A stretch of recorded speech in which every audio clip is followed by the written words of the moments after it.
Leo's Legion week 19 is now in the books, and yours, mine, and our Leos need to go 2-0 to keep their slim chances of winning the West Division alive.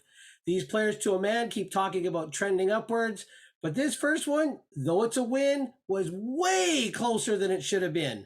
I want to know why, and I'm sure you want to know why. So let the three down bros figure out why now.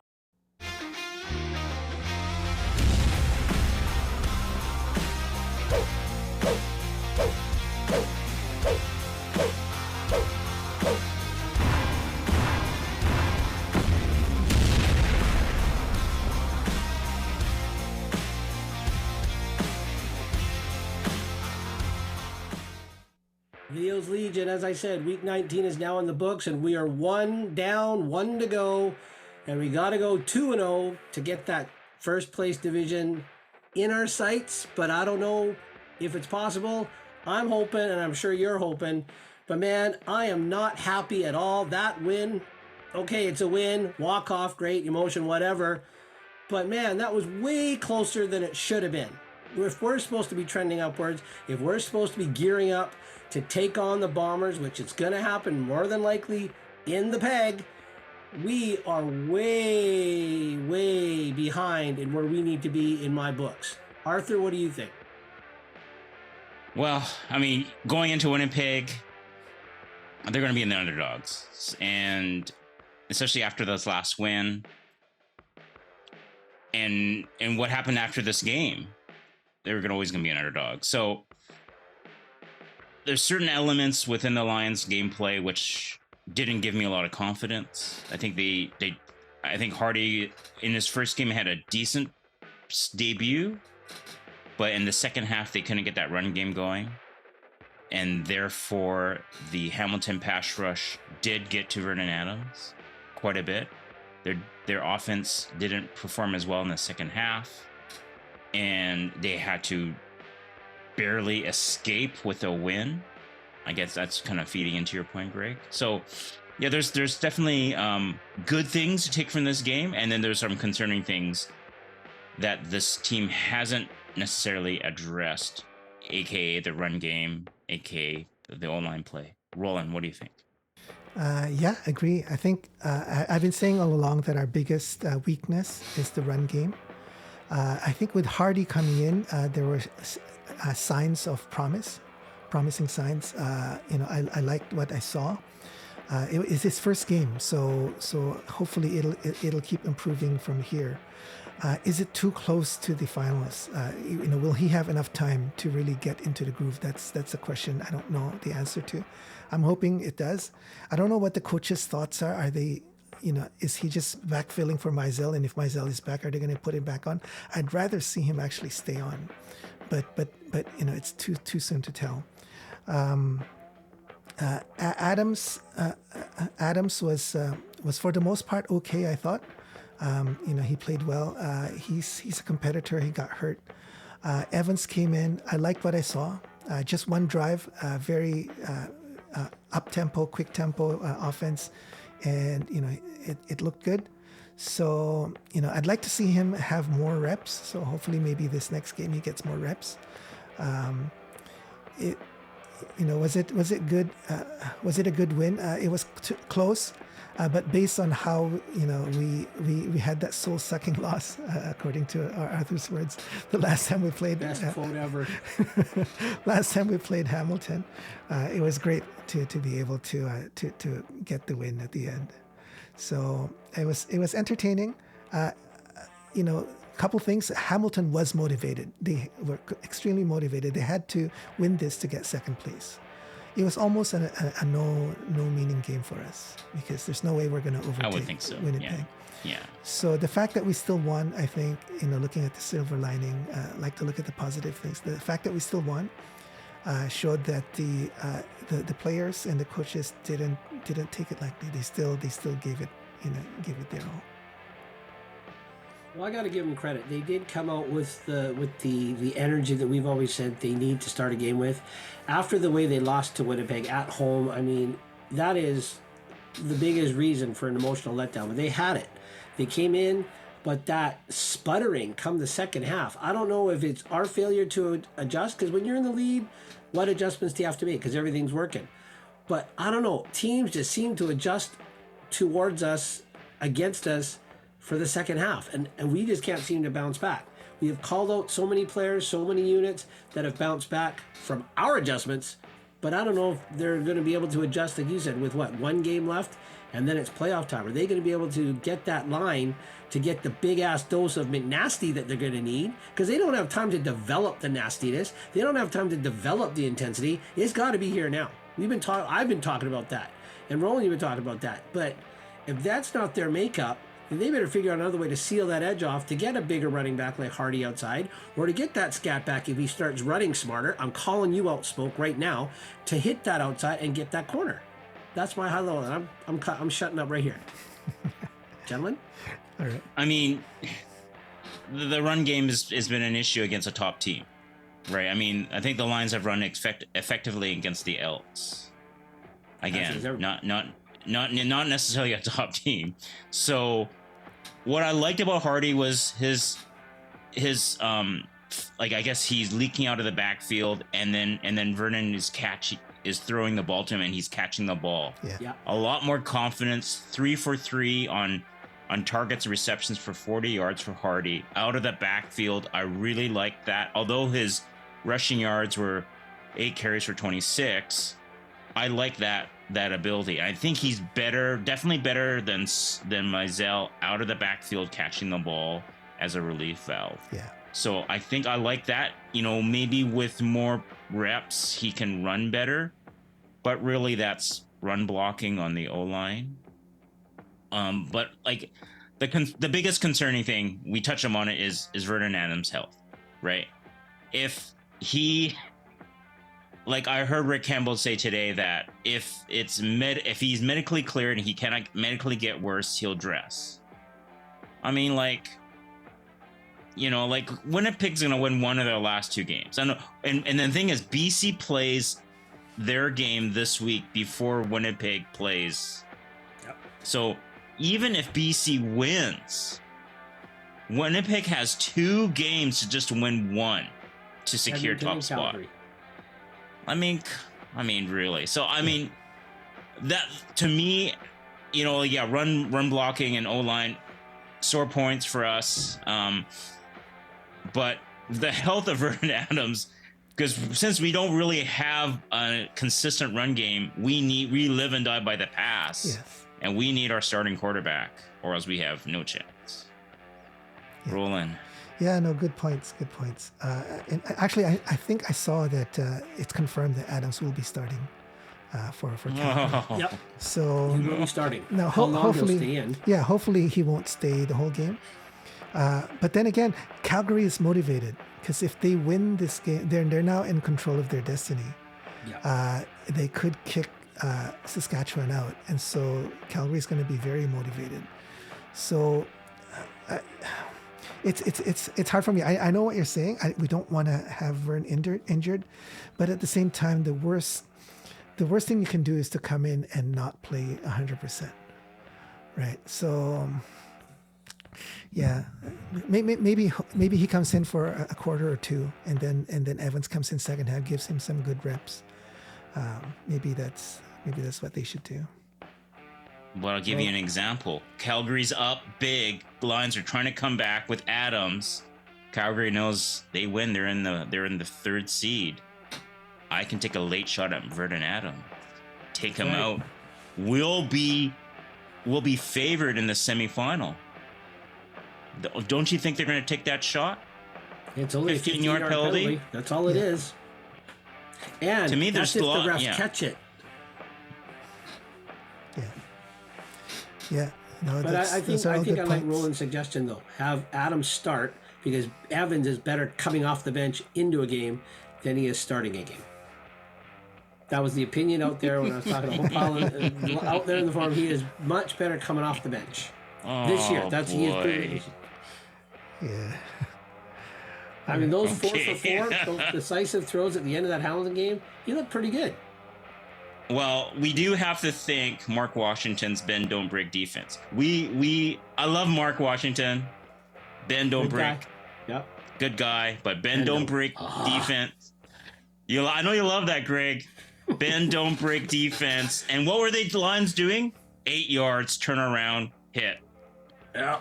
Uncontested catches. 4 of them. Kind of reminded And me they of went Winnipeg all- drives. Kind of remembered what the Lions defense was before. Yep. All right. So I love the guy. Maybe that defense, I think is again a better team.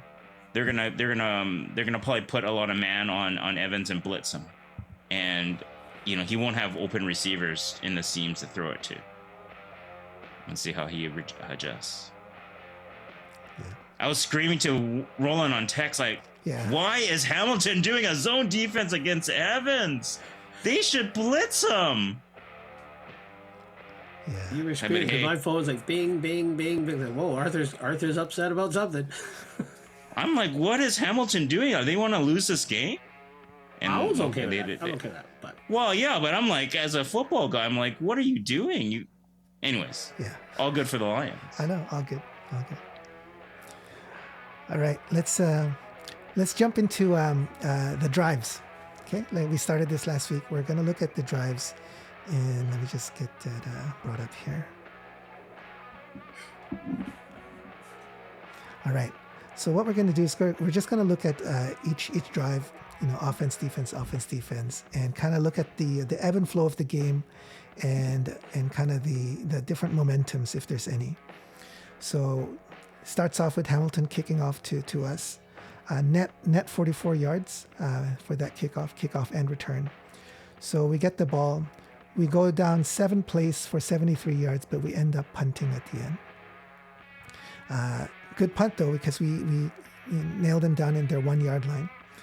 So they take it from their 1 yard line, they go 52 yards in 5 plays, and then they end up punting as well. And then our second drive was not very good. It was a 2 and out, 3 plays, net 32 yards. Give the ball back to them, and then they get the ball and they get a 2 and out as well. So far at this game, at this point in the game, we've had a good drive. The first drive, 7 plays, but we couldn't seal it. We had to punt. On our third drive, we do another 7 plays, and this time we go 36 yards and we're able to score a field goal. And then Hamilton's next drive is again a 2 and out. So at this point, it's looking like this is Bo Levi on quarterback in Hamilton. Looks like he's not able to kind of settle in, right? We're getting to him. That's the feeling that I was getting at this point. And then our last full drive in the first quarter, we do four plays and then we punt again. Any quick thoughts on the ebb and flow of the first quarter?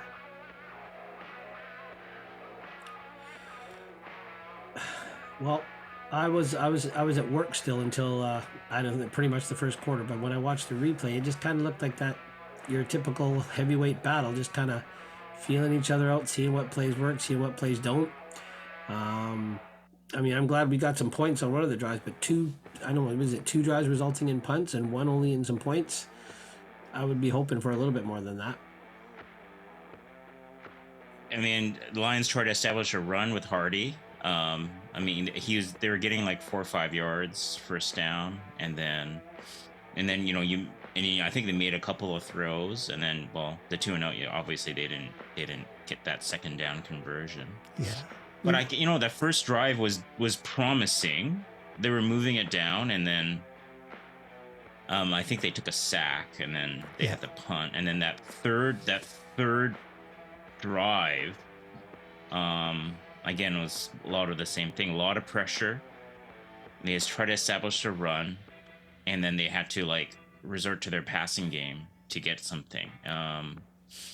It wasn't efficient, but and I think Hamilton was bringing heat, or they had heat with 4-man pressure. Yeah. So our first offensive drive, we were sacked in that drive. Second offensive drive, we were also sacked.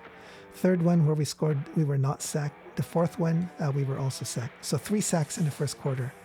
So not a good trend. as anyone can tell, if you get 1 sack in a drive, it's going to be very hard to recover. Right? So we could see.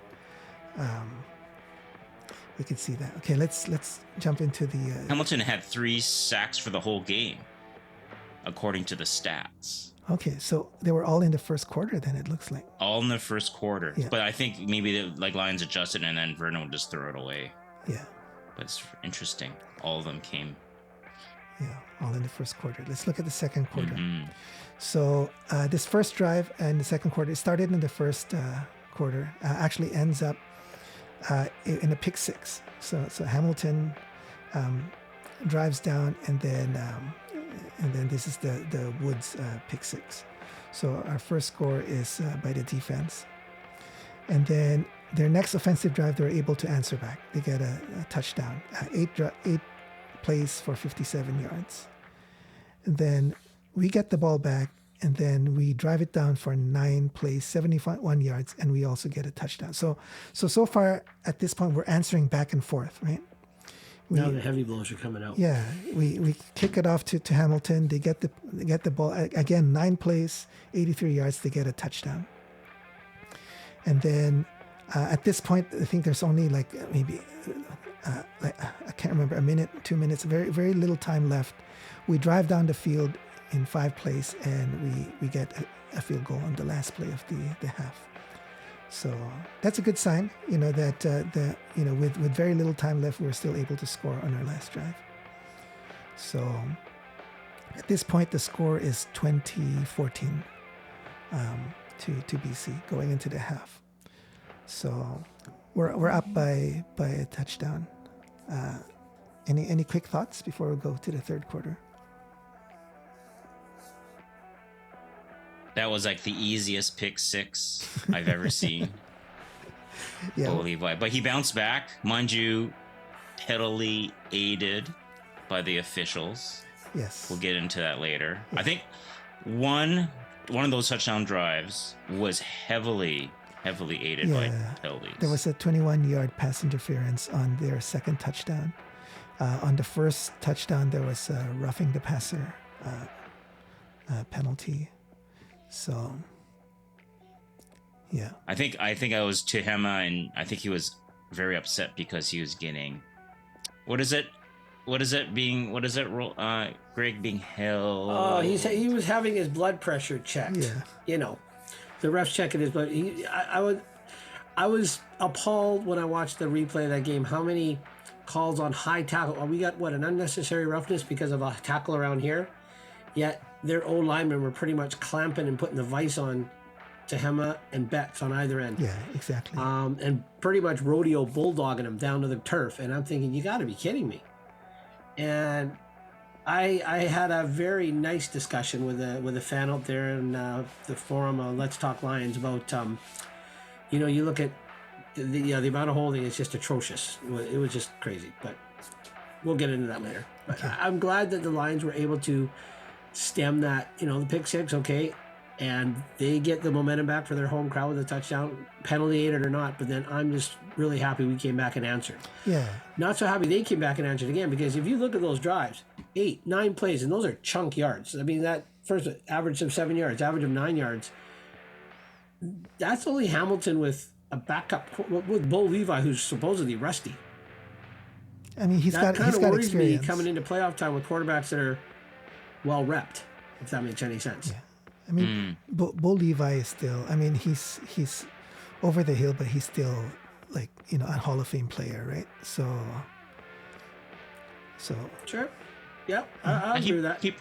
He played a little last week, right? Yes, he did. I think he played a quarter last week, I think.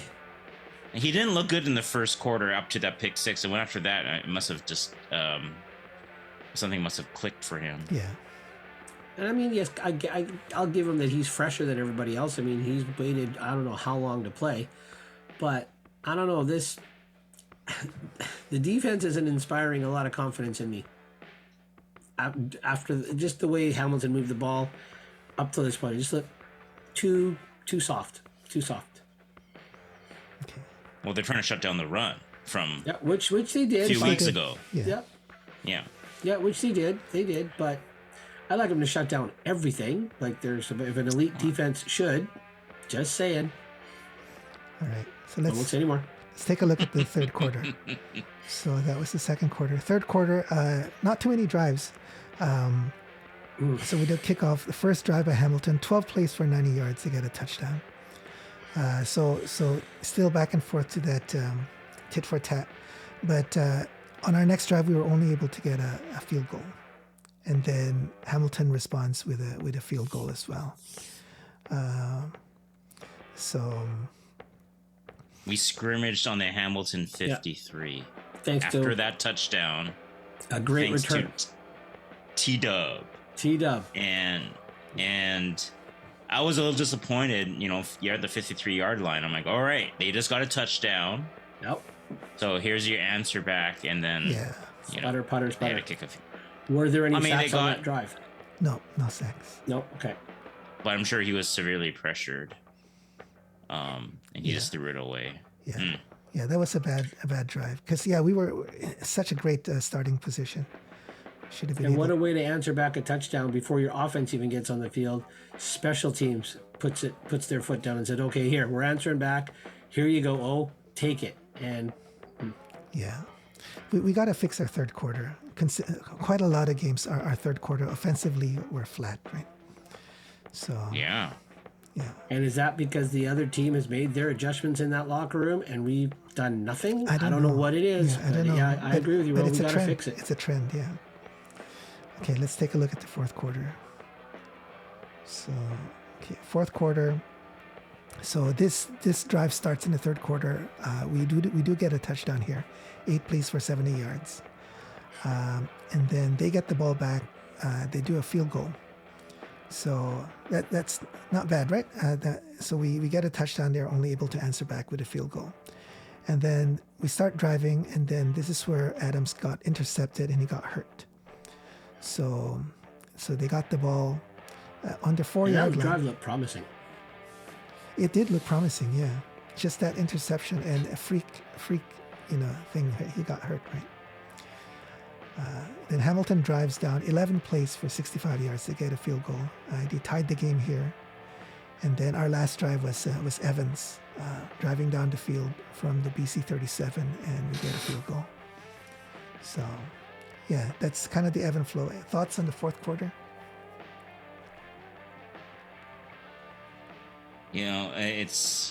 Obviously the biggest story is, Adams throwing an interception but getting injured. At this point, it's like a super tight game. Emotional letdown game for the Lions on the road, and you got to give them credit. They found a way to win. Yeah. There was a lot of adversity. If I listened to all the Lions post game interviews, even TJ Lee goes, "You know what? I'm not a complainer, but we had adversity and things weren't going our way, aka the officials." So they had to fight through a lot. And then Rick Campbell says, "You know what? I'd rather take my wife out for dinner than say something." Let's just say we had adversity. What does that say for taking his wife out for dinner? Hang on a second. He'd rather take his wife out to dinner than say something. Answer really, the questions. Yeah. About the officials. So to me there's a lot of things that was stacked up against them. It would have been very easy for them to lose this game. Oh yeah. So you have to give them credit for digging deep. Yeah. And okay, you gave up 6 points in this quarter, and you're able to win when the chips are down with your backup quarterback. Yeah. Hatcher made some big time 3 big time catches.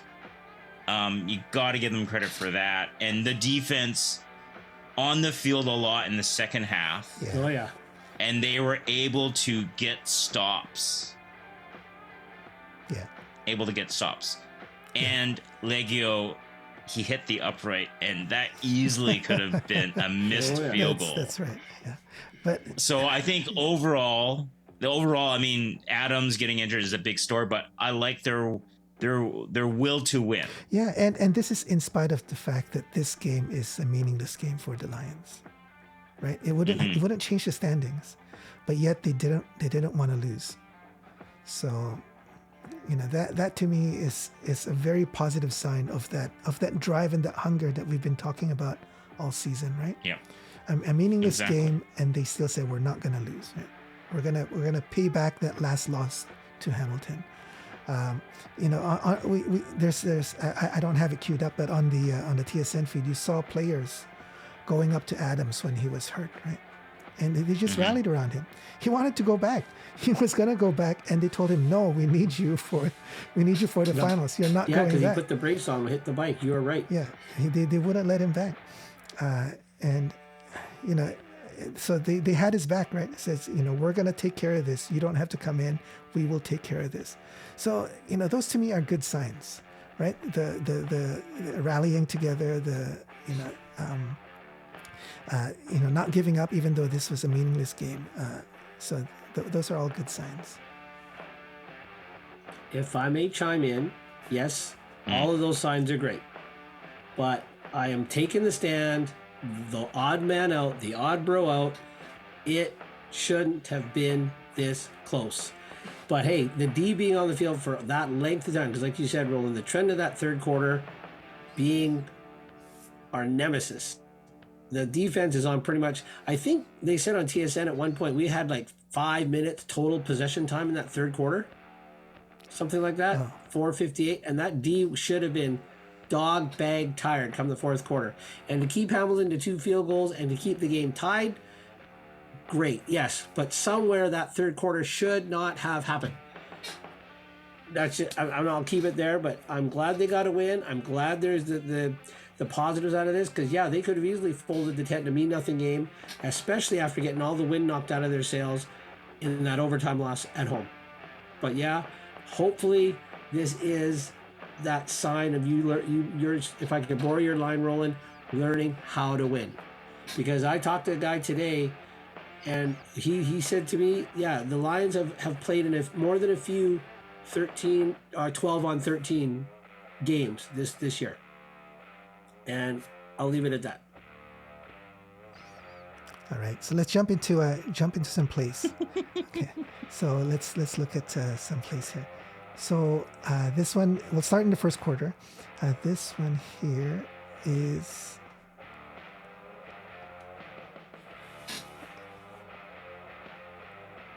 okay. It was an incomplete, but I wanted to show you this here. So Hardy's lined nice up. Block, huh? Yeah, Hardy's lined up behind Adams, number 27. A fake to him, and look at the hit he puts on 44. Knocks him back. Sales, love it. Knocks him back down on the ground. Man, when I saw that, it's like we've never seen that from Mizell at all. There's the kind of back that we need, right? So. Exactly. Okay, next play. This was. I knew you liked that play, Roland. I knew you liked it. I said, oh. So next play. This is on our first drive. Nice pass to Hatcher. This one is for 26 yards. So he catches the ball 9 yards, and the rest was yak yards there. So he doesn't look like he's running fast. Like he's got short stride or something. Yeah. For a big guy, I wish he was faster. Maybe he's longer legs. I don't know, but it's just like tick tick tick tick. Like, do you see the other DB how long that stride is? Yeah, the one coming here from the 40. Yeah, yeah. Yeah. But nice play. One observation. I don't Nice know. play. I don't know if this is accurate or not. It seems like we go to Hatcher a lot in the first quarter of a game. I don't know if that's a trend, but that's what it seems like to me. So I think we go to Hatcher all the time. Too much. That's what maybe Greg would say. I don't know. I know Greg would say that, but I think later on you will see that it's a lot of Hollands, this game we had a lot of Cotoys. But anyway, I don't know. It's just Had a lot of whitehead too for for a change. Exactly, yeah. So anyway, I don't want to give our opponents any hints if that's a trend that we have. That would mean those opponents are listening to our podcast, which is a good thing. Yeah, just don't need to cover Dominic Rhymes, guys. They don't look at Dom at all. Yeah. I mean, well, he only had 2 targets on Friday's game. Yeah. But I mean, you guys just don't worry about Rhymes. Hatcher Holland. That's your poison. Pick them. Yeah. So anyway, this next one is the first sack of the game. So again, this killed our drive, right?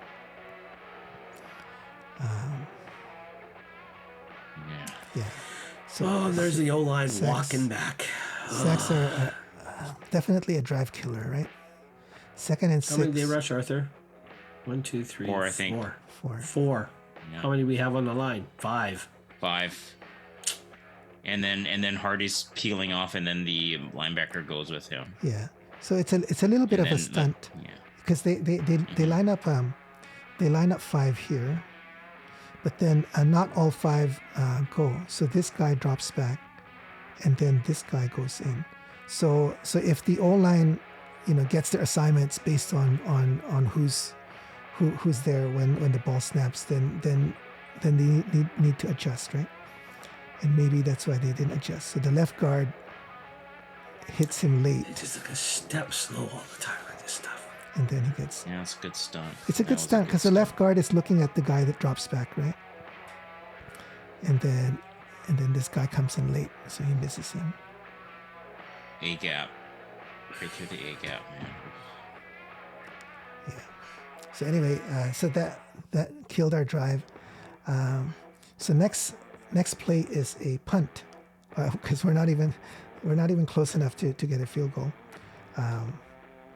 But this is a beautiful. No, outdoors, that's too far. This is a beautiful punt. Beautiful punt. This is like, Lou Pasaglia type of punts.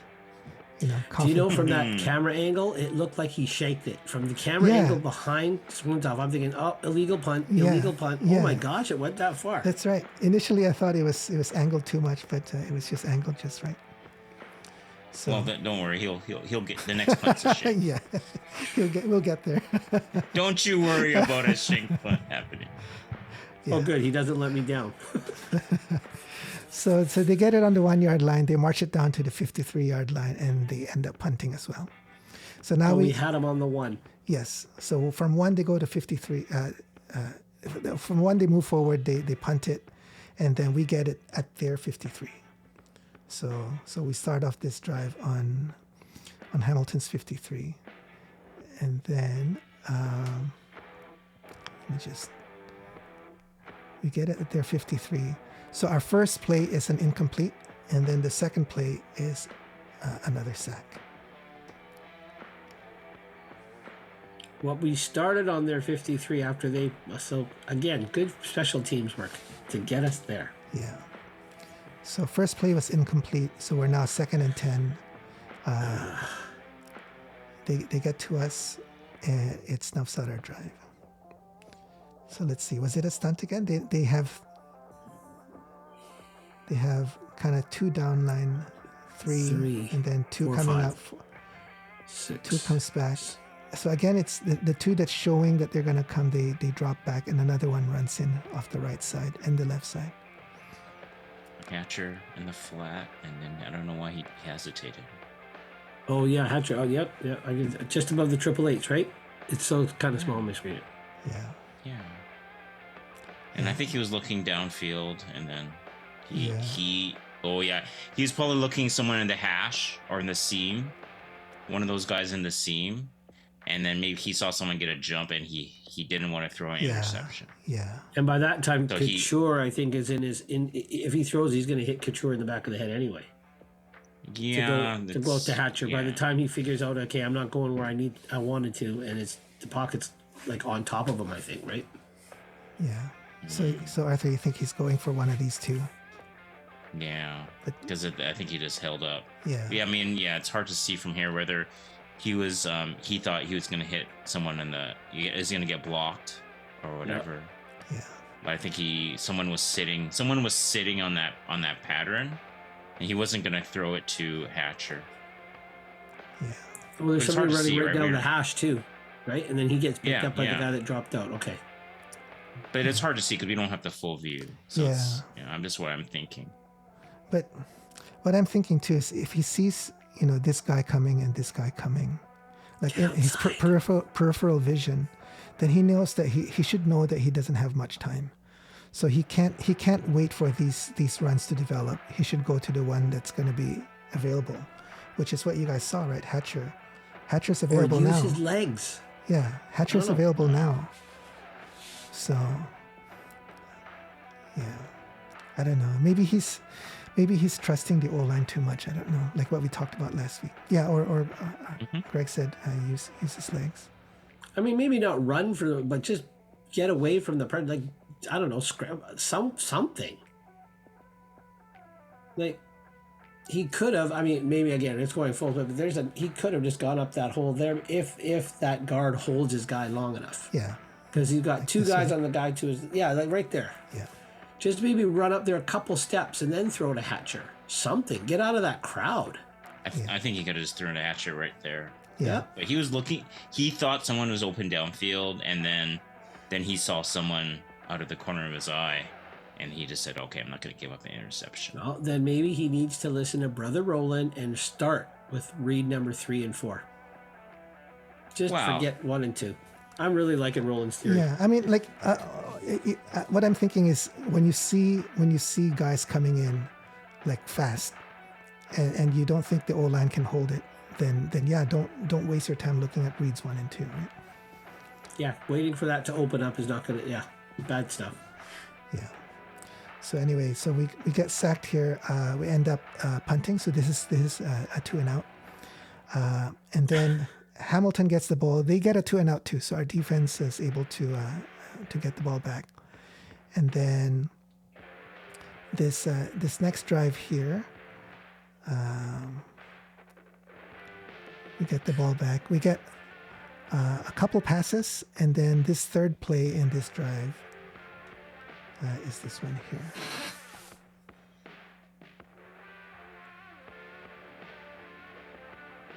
So this is the first pass to Hardy. So his first completion, I believe. And look at that. He gets a first down. So I really like this when I saw that, because he got the ball behind, almost on the line of scrimmage, and he makes a few moves here. There's like 6 black shirts around him. He does a stiff arm there, and then he gets the first down. So, You know what I like about that play? I echo you, Ro. He's not standing on the spot stutter stepping. He's making one cut and then moving forward. Yeah. One cut, moving forward. Even when he cuts, his diagonal cut, he's still going forward. And he's not wasting effort Yes. letting guys close on him. He's still moving forward as they're closing.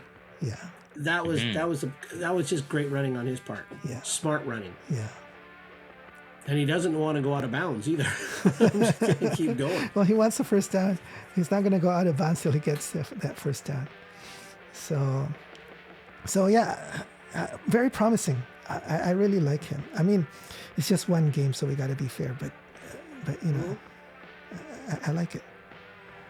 If he starts spinning around, on the spot in that, then no. But then, yeah, I just love the way he kept moving forward. Yeah. Oh, actually, there's one more thing that I like that I missed showing you guys here. So, okay.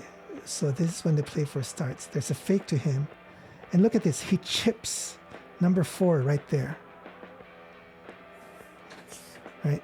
So, And then he goes out and catches the pass. Exactly. Yeah. That's exactly what a running back is supposed to do. You help your O-line. So number 4 is now completely off balance. There's no way he's going to get to Adams in time. And then he goes and makes the catch. Do you think he that's what influenced that defender? If you back it up a little bit, that defender, that guy sitting right Which number? there on the green, the word green, he's sitting there maybe expecting Hardy to come out when Hardy chips that guy, but he doesn't just kind of brush him. He hits him pretty good. Maybe he thinks he stayed in the block and he drops out. Is that possible? Possible, yeah. Definitely possible. Yeah. Yeah. But I don't think it's that guy's. No, because I mean, you can see him peeling out now, but I mean, at least he got a good piece of the guy versus just kind of a whiff.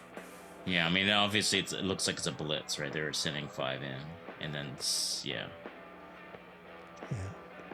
So you know, this one play I saw a lot of good stuff. I really like what I saw.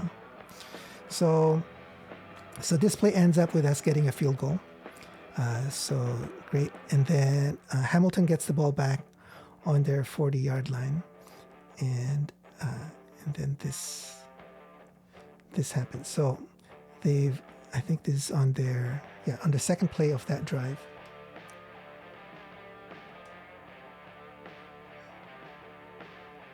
So Menard gets right in there and gets a sack. So the same way that our drives get snuffed out with a sack, this drive gets snuffed out with a sack. Oh, Tehama blocks his guy right into right into Menard. That's lovely. Yeah. So on 2nd and 10. So Menard, I think Menard is kind of like underappreciated a bit this year. We haven't really heard too much about him this year. Previous years, you know, we talk a lot about him, but this year we haven't really talked too much about him.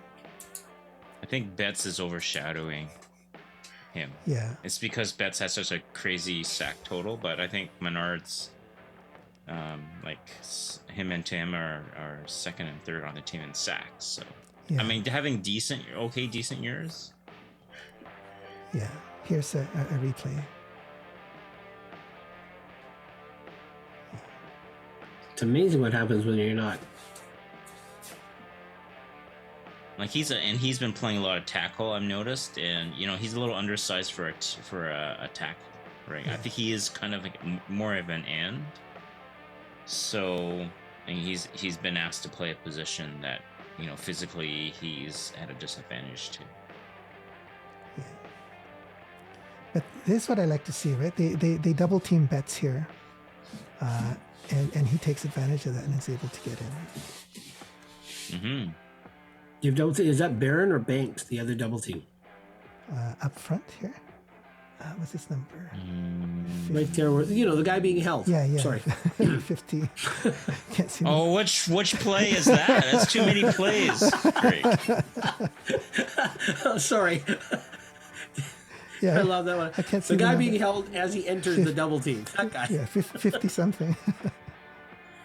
No, I mean, it's hard to see. It's hard to see. 50 You would be know, Barron then. Okay. Oh, 58. Yeah, that's Barron. it's hard to see. You know, just to side with it. Well, because the jersey's being distorted. Oh yeah, it's just hard to see. Yeah.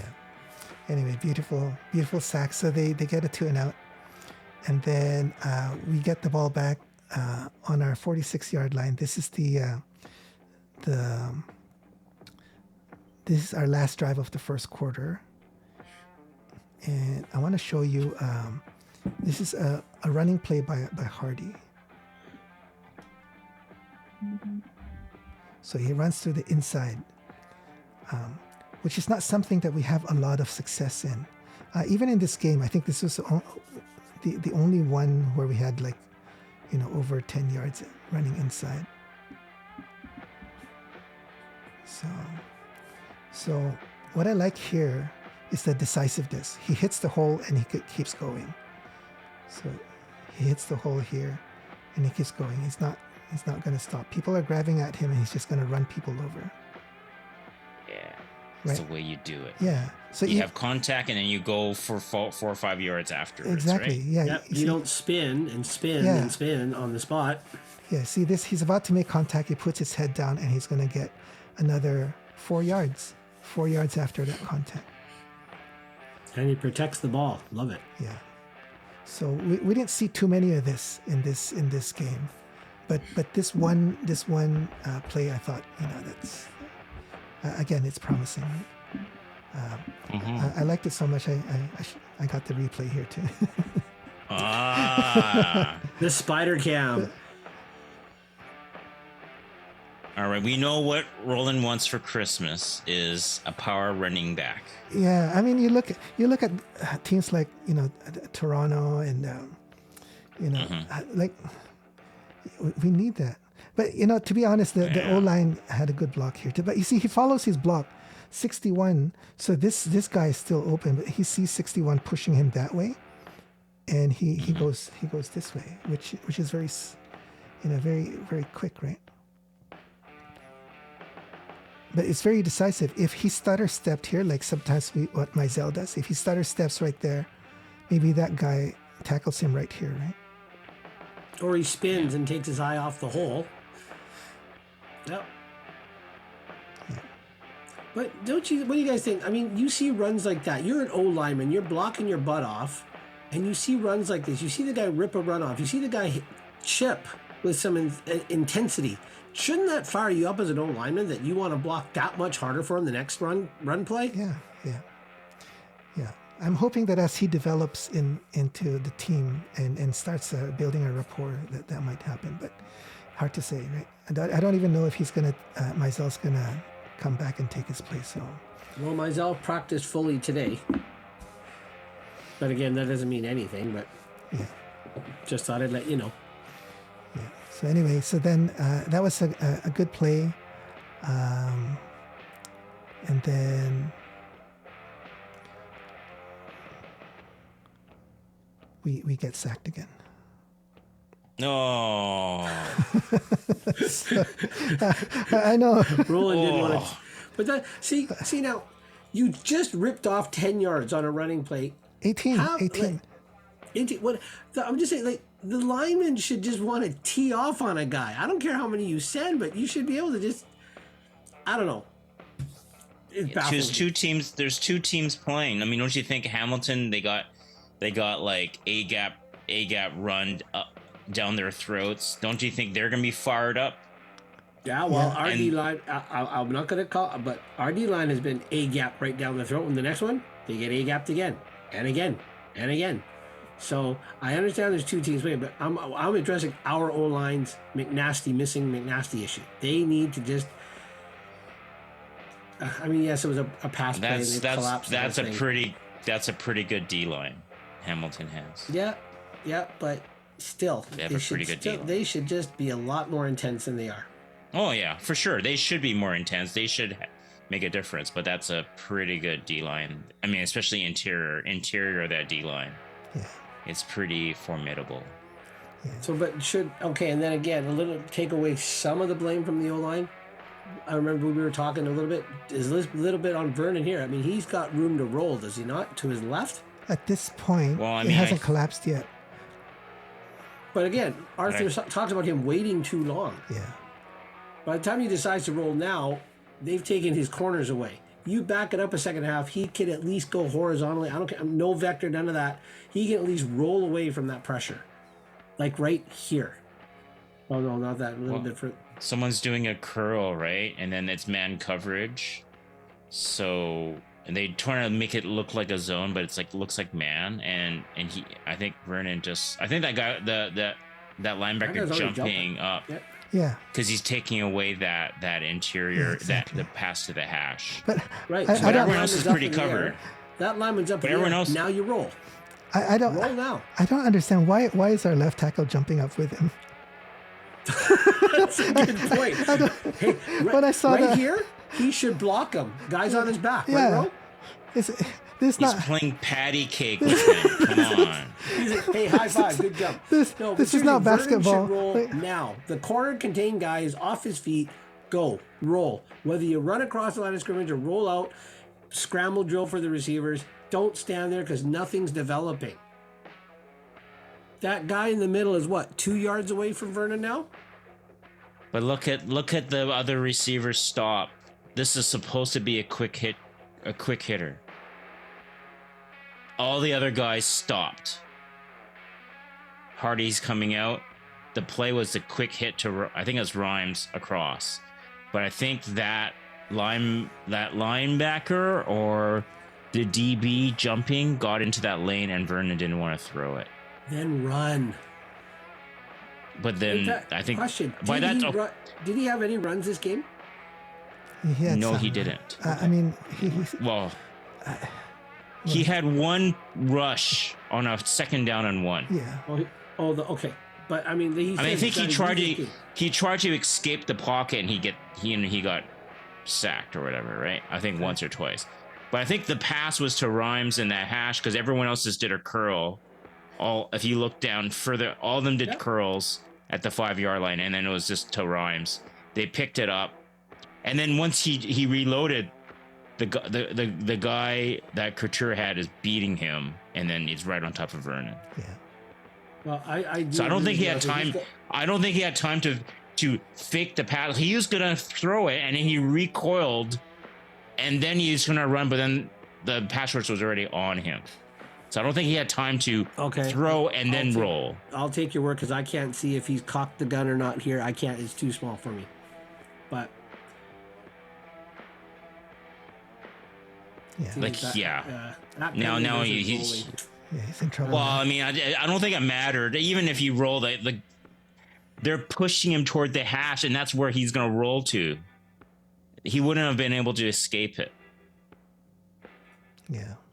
And then he goes, maybe, okay, fine. There's heat. Maybe I can go right. And then, of course, the guy on the right is coming on him too. Yeah. So, I mean, this guy on the I think right, he was dead to rights. This guy on the right, this is, I think, Hardy might have missed this. Hardy could have chipped him too. Hardy gets out of the backfield here without touching anyone. By the time he gets here, he should see that guy is beating the right tackle. Okay, well, I'll give him a pass. It's his first game. Yeah, for sure. But the other thing I'm seeing here is that the D-line rush, the pass rush, is dictating the lanes instead of the O-line dictating the lanes, right?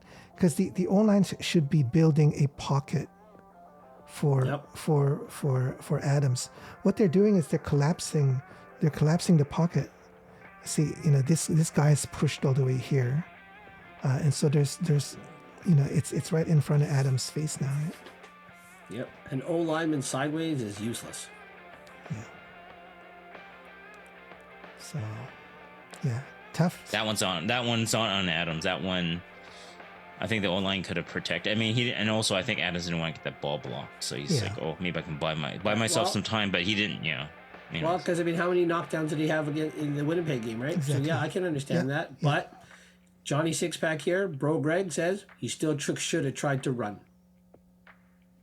Yeah. So anyway, all right. It's a sack. So next play. 2 sacks, all right? 2, yeah. Yeah. This is the third sack. I think Patrick Mahomes wouldn't have gotten out of that pocket, Greg. Straightforward, Sorry right? To say, no, he wouldn't have. Yeah. Have you seen some of the pockets he's gotten out of? It's conjecture. Yeah. I know you're trying to support your point. He needs to have pulled the trigger earlier if he were to escape that. But earlier on, or at least try. Yeah, earlier on, it's tough. So how many seconds do you have the ball there, Greg? If you want to go on this point, how many seconds did he have the ball? I don't know. We'd have to snap it back and count. I wasn't counting. I mean, if it's the hut is on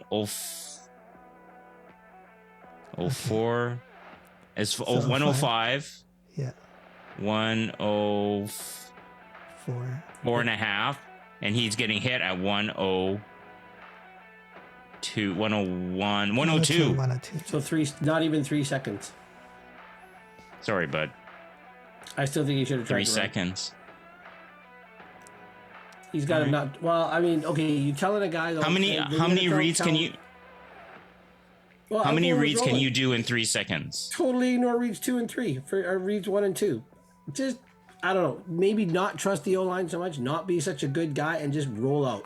I'm just saying you should have tried. Hindsight being how many reads can you do in 3 seconds and then run? One, maybe a read, maybe one, but maybe you should have just run, because right there, to me, it's collapsed already. Go, just go. Never mind. Ignore the one read. Just go.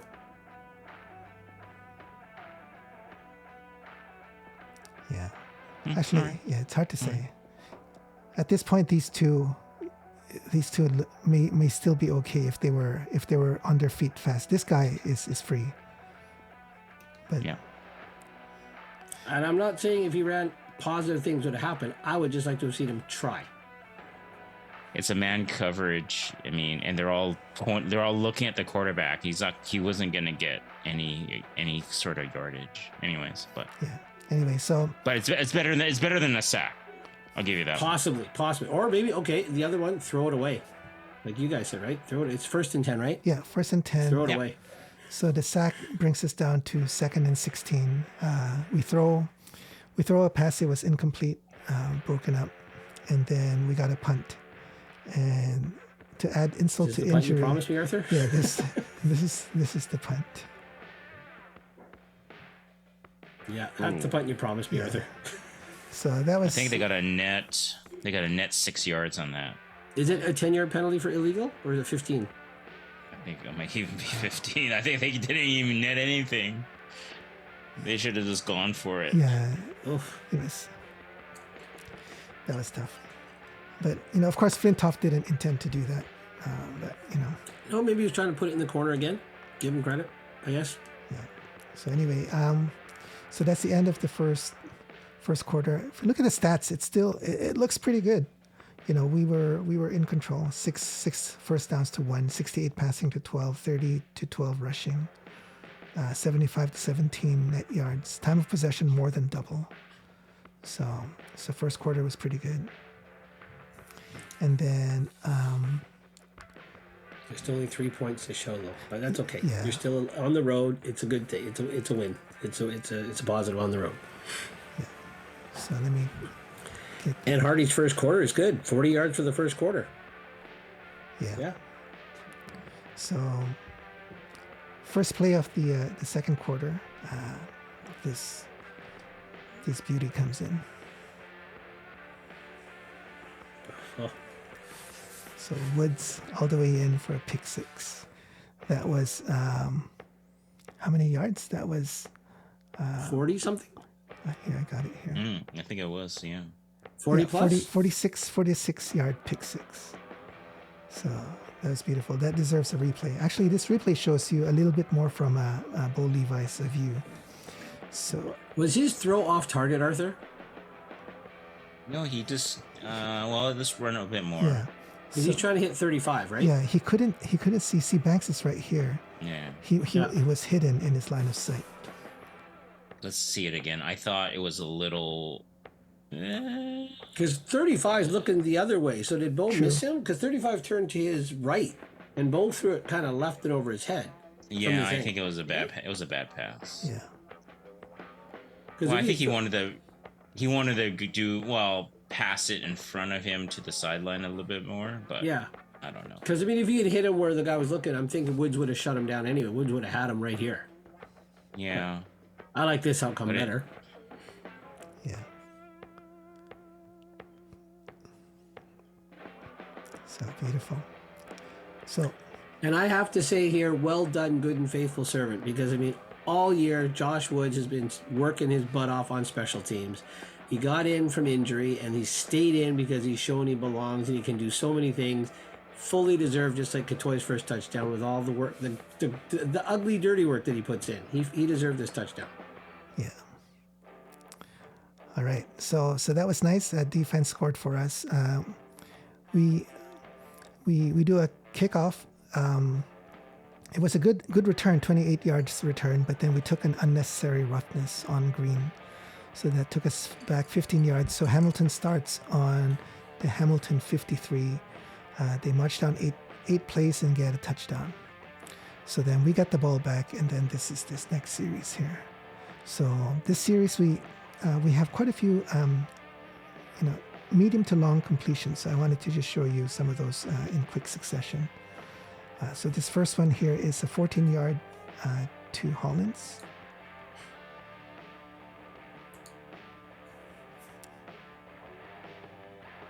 We ran backwards. Yeah. So I replay from Adam's point of view here. Yeah. So he's got time. So he was able to see the whole field. Took a hit though. Yeah. A tad late, but not enough to get the flag. but he's got time to let the routes develop. So Okay, ball's gone. Ball's at least 5 yards in the air now. Yeah. yeah. And one guy going right for his knee too. Did you see that? Yeah, exactly. He didn't fall down that way. And then third guy. Yep. And if I could just throw that in there, Roland said we got an unnecessary roughness on green. I'm going to throw the word a questionable unnecessary roughness, because that was shoulder to kind of right here. Guy was ducking. Green was already committed, shoulder first. He did not lead with his helmet. Just want to say. I didn't have it queued up. But when I saw the game, I thought it was helmet to helmet. It was. That's where the helmet popped off, right? I don't remember if it popped off. I think that was on the return. Yeah, right? that was the return. And he was going through a lane, and then Green came in. Yeah. Yep. And then hit him. Yeah. Shoulder with his shoulder. But anyway. Okay. Anyway, so that was Holland's. So same drive, another pass. This one is an 8-yarder to Holland's. Now I wanted to show this because this is on the stat sheet. This is a pass because it's a forward pitch, right? Mm-hmm. But it's actually like, it's almost like a run play to me. Yeah. And I think, what I was saying last week, these are the types of plays I think that we can be more creative in. If we can't establish a traditional running game, then let's have more of these more of these plays that take the place of a standard running play. And take advantage of the speed we have in that receiving core. Yeah. So if the O-line can't make holes for us, then... But, look, the O-line is downfield here. They're hoping to make blocks for him.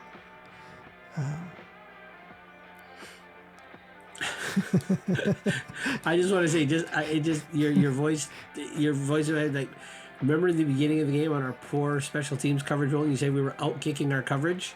Well, here we're kind of outright. Hollins gets there before the O-line does to pick anybody up. I love the word Roland used, hoping Yes. to make a difference. Hoping to make the block. Because you can see... I didn't want to say that one. You can see they don't really make any blocks. But the heart is there. The intent is there. Give the O-line credit. They make any blocks now, it's blocks in the back. And then that wipes out that whole entire game. So give them credit. Yeah. They held up. Yeah, I mean, they could have stayed near the line of scrimmage and just that's it. That's the end of their play. But so I still give them a little bit of credit. Hey, they may not make a block, but the defender has to run around the bigger girth guy. There you yeah, go. That's true. So same play here, just a different angle. I want to run this by through these guys. What do you guys think about Hardy's, to me, unorthodox stance, pre-snap stance? What do you guys think of it? Let's see. He stands just kind of like he's just standing. He doesn't get down with his hands on his knees looking. He just kind of stands upright. No sign of which way he's going at all. Yeah. That's all right. I mean, he's like 7 yards away from the line of scrimmage, so there's no point in him going down on the stance. Right? Yeah, no, every play, I just noticed he kind of standing there. It's really, I think it's kind of cool, because then you don't know he's getting the ball, whether he's not, if he's down, and you can't tell. Yeah, and by standing up, he can actually read the defense better too, right? So up till the ball snaps, he can read the defense. So it may not be a bad thing. He's only 5'10", dude. I mean, he needs every inch to look at the defenders, doesn't he? Did you see the pregame picture? I posted it was the Lions photographer took one of Lucky and Brady standing beside each other. No. Brady Oliveira, yeah, they call it the captain was Dog Brothers, and Brady and Lucky were standing arm in arm beside each other. Brady dwarfs, and Lucky's pretty muscular, but Brady absolutely dwarfs him. And I'm thinking, that's probably why he's so hard to bring down. He's a lot bigger than I thought he was, Brady. Yeah. Well, I guess you're on a first name basis with him. Oh, well, All right, so we're like this. Yeah. So next play, this one is to Whitehead. It's only 3 yards, but that's all they needed for the first down. But he I kind of think he lost his he footing. kind of stumbles here, but he still rolls into past the first down marker. It's all that tape. But again, this type of play is effectively a running play. Yeah. Yeah, because look at the hole that opened. If he hadn't stumbled, maybe he goes a little farther. Yeah. Who knows? I don't think so. So maybe. So that old lineman's out there blocking. Yeah, I love that. So hopefully our coaches are practicing these plays so that when we go against Winnipeg in the winter, and we don't have an established running play, we could be more creative with some of these plays, right? Did he use that word hopefully again, Arthur? There's a lot of hope when we talk about running in Winnipeg in the winter. Yes. Yeah, the word hope has to accompany that phrase. That's right. There's no way. There's two ways around it. Yeah. Well, that'll keep the guys warmer, Roland, too, if they keep running plays like this, right? It'll keep them warmer. Yeah. Okay. And then still the same drive. This drive is good because it shows Adams on a roll. He's going play after play, and he's getting on a roll. This one is a pass to Hardy for 13 yards. So here, it's not a hope. The O-line actually blocks for him. So There He you go. kind of takes out two guys because he's so big. That other Exactly. guy's got to, again, like we said, run around the guy at least. exactly. So that block basically gets the first down. Without that block, he would have been short. So contact, and then where he lands is like 3.5, 4 yards. Yeah. So I like to see that, right? Yeah. But I like how he runs right up on the block Yeah. too, so you as the defender can't see which way he's going to pick Yeah. on the side of the block. like without I like without the block, the first contact would be here, right? Yeah. So, but look at that block. He pushes that guy. He bounces off of him. First contact is here on the first down line already. Yeah. So And for all you young football players watching that, if you're a halfback like number 24 is, or like I was, and a big guard comes up on you like that, take the hit, absorb it, bounce back. Bounce back, you guys. you say that from experience. Oh, yeah. There's never bounce back up. There's never been a time I was able to take the guard off his feet. Never, ever, ever could I do that. Yeah. But, All right. So that's why I like the CFL game. Passing game, you take a lot less of that. So again, still the same drive. This one is to Kotoy for 19 yards.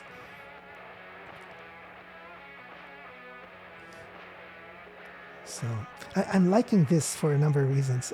We're actually going to Kotoy as the first read now, which is good, right? And the second thing I like about this, look at Kotoy, like the fight there. He's not going to give up with all these black shirts around him. He's still pushing. And then is that another old lineman that shows up to help push the No, pile? that was Rhymes. There's Rhymes? Yeah. Oh, there's one guy walking up Oh, slowly. okay, yeah. This guy is walking up slowly. No, but that's Rhymes standing on the 20. Yeah, this is Rhymes here. Yeah. Okay. It's a very skinny O lineman. I'd like to have Well, that. my screen that looks guy's- kind of distorted, so I can't tell because I can't see a number on my little screen. all good, Greg. All good. Yeah. I've had my carrots today. Yeah. So, and then another, we're marching. This one is to Hollins now for 12 yards.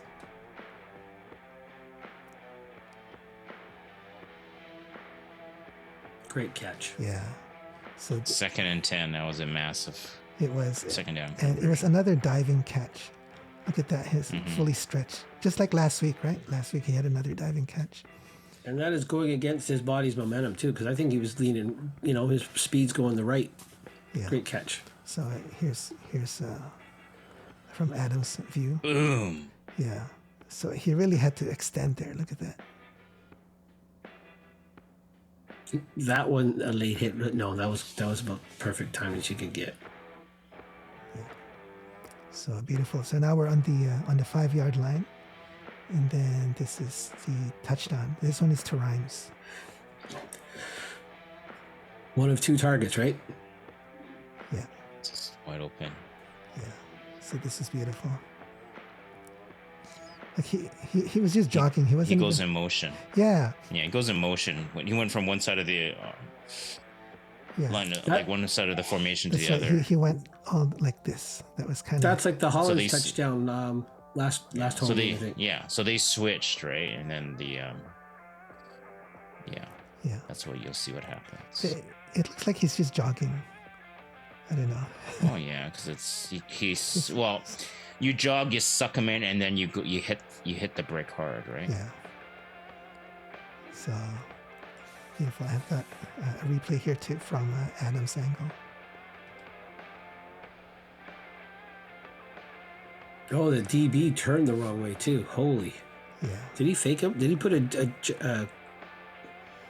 Yeah, he did. I think that DB I'm turned wondering.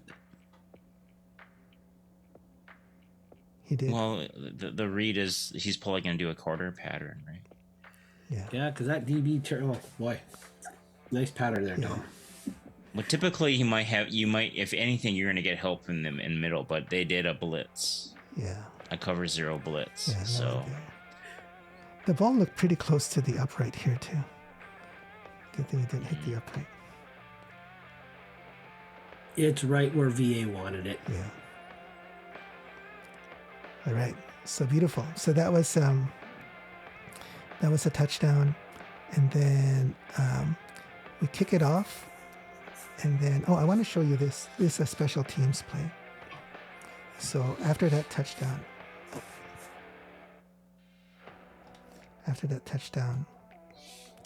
we kick the ball, and look, first guy down the field makes the tackle, and that's Rugamba.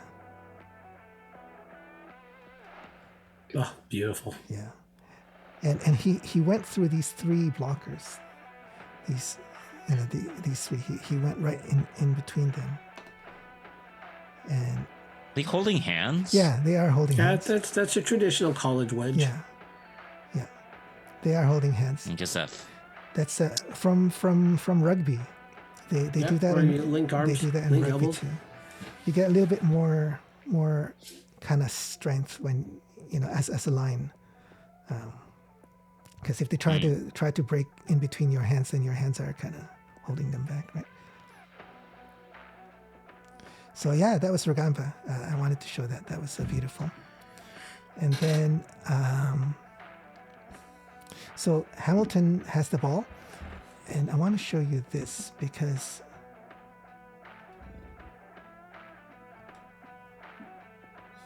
okay. So Yeah. this Don't get me started on that one. he caught the ball here, and almost immediately the whistle is blown. Right? The ref blows the whistle. He's being driven backwards. Number 20 strips the ball, and the ball comes out before he gets down. So, we get on the ball, and they say that the play's been blown dead. Forward progress was gained. Yeah, so we challenge it, and the command center says forward progress. So anything after that doesn't count. I don't know, that doesn't make sense. He hasn't gone down. So does that mean any fumble if you're moving backwards doesn't count anymore? I don't know. Well, I think they argued it was the whistle. Like where the whistle was, there's no arguing the whistle. But if you're going to call that was forward progress stop, then why on that pass to Katoy, where you showed in your highlight reel, Roland, why on that pass to Katoy was there 4, 5, 6 players allowed to get there before the whistle goes to stop his forward? His forward progress was stopped before all those guys got there. Yeah, well, I guess maybe the difference there, he's still trying to move forward. Well, in this case, the receiver wasn't trying to move forward anymore. I don't know. That's what I'm guessing. But he's not even in the grasp, and that the whistle blew. That's Yeah. poor officiating. Yeah. That's terrible. I don't know. Oh, Greg, they do such a good job. Well, So hard on them. there's a Lions player whose name shall remain away from this narrative that said we need to get better paid volunteers to ref our games because this is ridiculous. So I think this is the oh no, sorry, this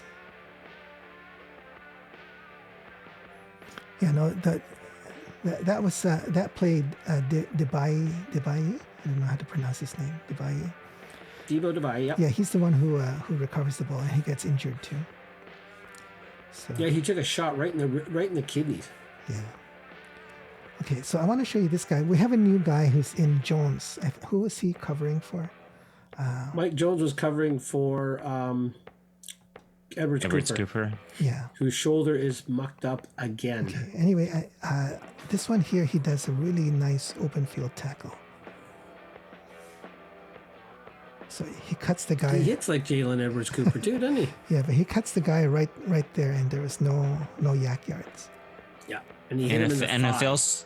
NFL style there, Greg. NFL style. No, look at it. It's a little bit better. He shoulders his thigh right there and uses his body on the thigh, not shooting at the knees from head on. No, I still don't like the fact he's not looking up. Yeah. Bro, but I mean, I don't know. He put more of his body in front of the guy versus Torpedo, but still. Yeah. So anyway, I thought Good tackle though. Yeah. I thought, well, let's show that because he's in the game. Is this his first game playing this year? No. He was in, I think, earlier when Edwards Cooper was hurt. Okay. I think he started 1 or 2 other games, I believe. All right. So anyway, next, still the same drive here. This one is a pass interference. It's a 21-yard one, so it's pretty costly on Sales. That was ridiculous. Yeah. That's a ridiculous call. And then afterwards, after the ball sails, then he goes down. Rather easily. Very. I mean, it wasn't. Okay, let's see the replay here. Yeah, it's a ridiculous call. Yeah. So, do you think Sales pushed his back here? No, he. If anything, he bodied him slightly. Yeah. Bodied him, but like it's not because of his hands was doing something to him. Yeah. So it's just incidental contact. Yeah. No, what was that called? We had to go against it. Accidental pass interference. Remember that was called here. Well, I mean, he's running in his line, right? He's running a line, and then White didn't have position, so Sales is quote unquote running toward the ball. Yep. But the TSN announcers, I don't know did you know who did this game, Arthur? It was Dwayne Ford and Marshall Ferguson. Yeah, so one of them said, yeah, you can see Sales impeding his progress. Well, no, if Sales is trying to get to that ball, the ball's in the air. He's got as much right. He's not fighting with him. He's not preventing him from catching. Those guys never say anything bad about the officials. The most they said about is, it's too bad that the Lions didn't have a challenge for that call remaining. That's the extent of them saying that's a bad call. Yeah. Okay. So they're not going to. He loses balance there. It's ridiculous. Yeah. All right. So that extends the play. They get a touchdown on this play. Then we get the ball back. And then this is with just a little bit of time left on the first half. So here, 37 seconds left, and we're able to march it down for a field goal. So I'll just show a few plays here. This is a 17-yard pass to Hardy. So again, some yak yards there. Beautiful. Yeah, it goes out of bounds. But now he's got the smarts. Get out of bounds this time. Yeah. Well, when he caught the ball, it seemed pretty secure and stable, right? Yeah.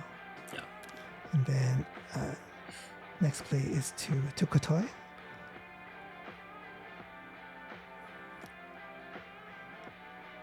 And then this is a replay of that one. Looks like Kotoy was his second read, right? Hard to say. Maybe he's trying to throw off the linebacker in the zone, and then This one is to Whitehead. With the false flag there. So you can hear, and so before we talk about that false flag, here when at this point the you can hear in the TSN feed the coaches were yelling, "Get down, get down!"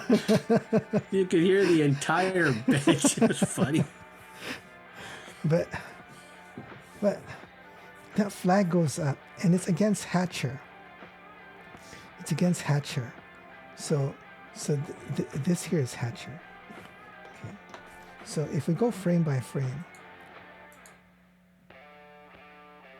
so the ball's moving now. The ball's moving. Yeah, the ball's moved. It's no longer on the ground, and he's nowhere even across the line. You know, nope. We've seen so many other games where the receiver's here by the time the ball, the ball's snapped, and they don't call that, and they call this one. So, but then the command center reverses it, which is great. But then we're so confused already, right? Because we thought we're going to be starting back. We already have our play lined up, and then now it's a first down closer, and we got to switch plays, and we got to burn a timeout. So this is really upsetting to me. They should have, if they're gonna, pick up the flag, and they should at least give us enough time to kind of regroup, right? So I don't know. What are you guys' thoughts? Well, let's talk about consistency. There was that game where they allowed Winnipeg to kind of just look and decide whether they were gonna, and then they started the clock. Then they let us play. The Winnipeg took a delay of game, I believe. But I'm just saying, like, if you're gonna wait, you can't. That's not fair to make us burn a timeout. You should have call it an official timeout. If command center has to get involved, that should definitely be an official's timeout. Yeah. Correct. I agree with that. Yeah. Yep. Yeah. Because we didn't have the right personnel. We didn't have the right play.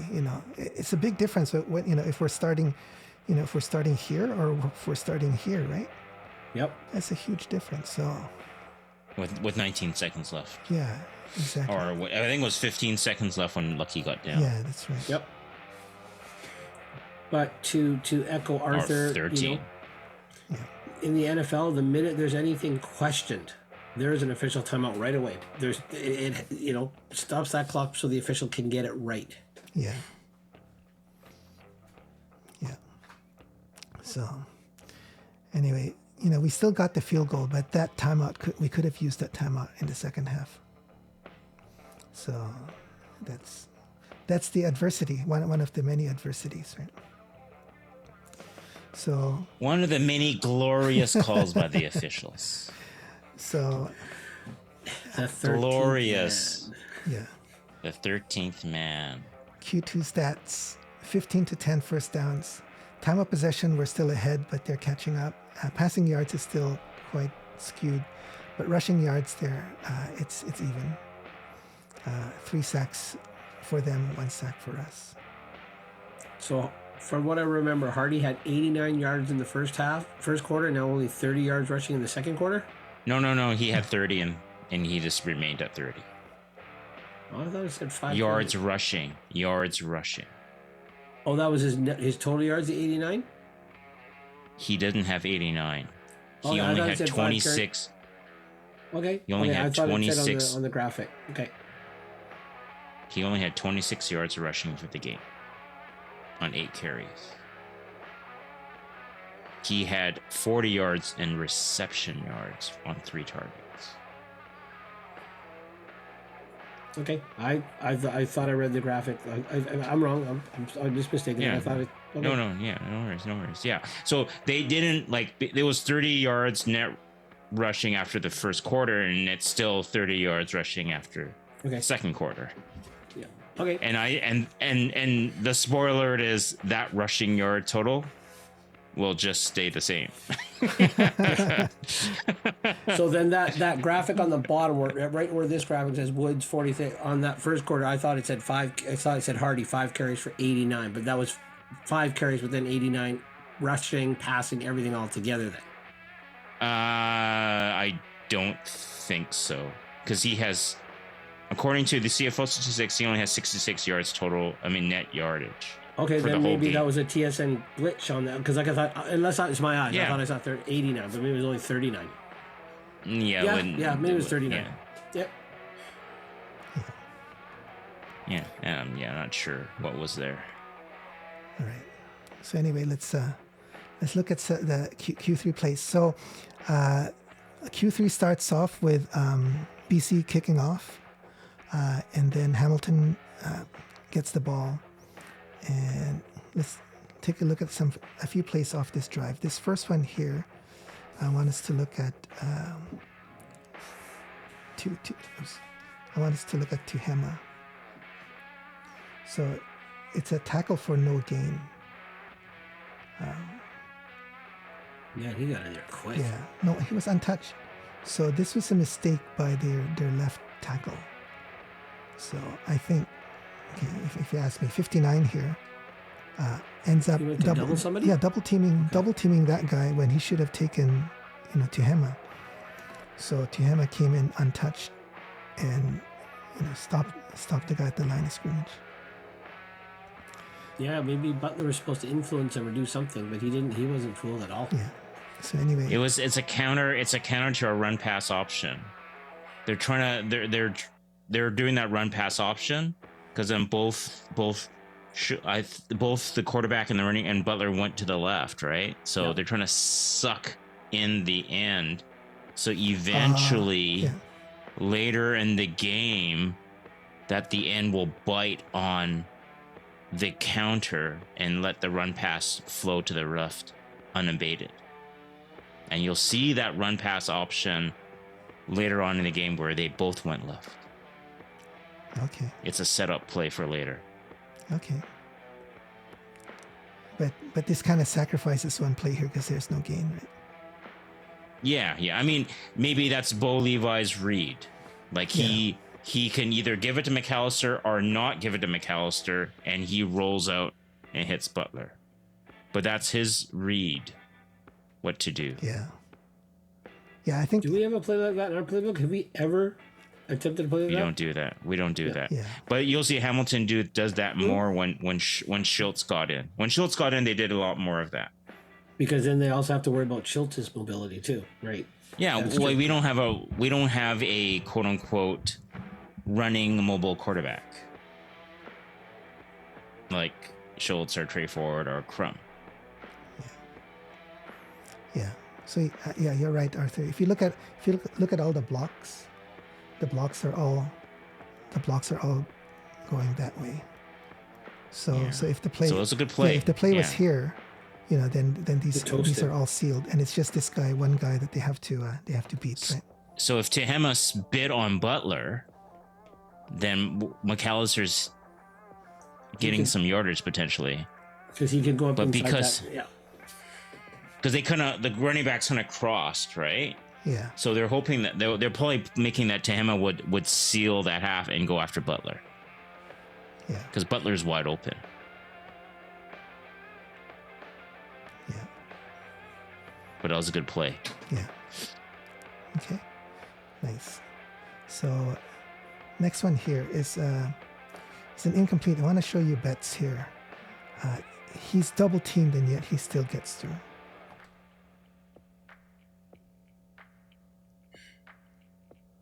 So, Hold. Yeah. Is there a hold on Barron here? No, it's Menard. Yeah, Menard there. Yeah, it's okay. Yeah. You're allowed to. That's kind of like bear hugging, right? You're allowed to bear hug. Is it a hug? Right. Yeah. Hugging is not in the rule book. It's holding, not hugging. Like this. Holy moly. Yeah.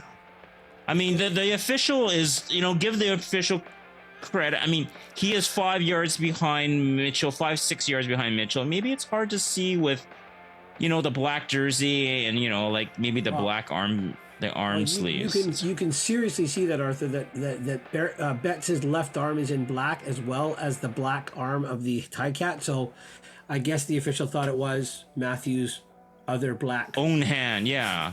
It's kind of a weird thing. Like you're coming in, you're being like held, but That's right. But look at the holding down below there. You run like this with your own black arm up here, so you can, that you're right. You're right, Arthur. That's. Yeah. Oh yeah. But I think at this point in the game, Betts is getting frustrated. Oh yeah. Because he still gets to Mitchell, but he's impeded enough by that hold, right? Hug Roland by the hug. So next play, is it next play or soon after that they need to punt. So. And he rolls into the punter. Yeah. So a couple things here. So it goes into the. I thought they were gonna get unnecessary roughness. Like Terry got up and then, he's trying to sell it a little. Yeah, I mean, I don't know. Is that real or is that like acting? That's acting. But what? Okay, why is that guy going up to Williams? Yeah. He took the knee, conceded, right? Yeah. That should be and then you go up to him. Objectionable conduct, not roughing. But that's no different than taunting. Yeah, so you went up to him and then like. But see, the ref is uninterested. Look where their official is already running towards. Well, the ref is looking flag. at these two. These two are getting. Well, into come on. it. There's another ref on the other side, right? Yeah. But yeah, it's ridiculous. But yeah, I mean, if they called this, that would have negated the contacting the kicker, which happened here, and that's Betts, right? So Betts again. Potentially a net. I think it's automatic first now, but it would have been like instead of a 15-yard penalty. It would have been. Well, I think contacting the kicker is an automatic first down. Okay. But then it would not have been a net 15 yards. It would have been a net 5. Yeah. But I wonder if they got a new set of downs. Yeah, if they get a new set. Or it would be 3rd and 5 or a new first down. But yeah. Yeah. Automatic first down. So. It's probably first down. I think Betts is getting a bit I think frustrated. contacting is 10, roughing 15. Yeah, so it's Yeah.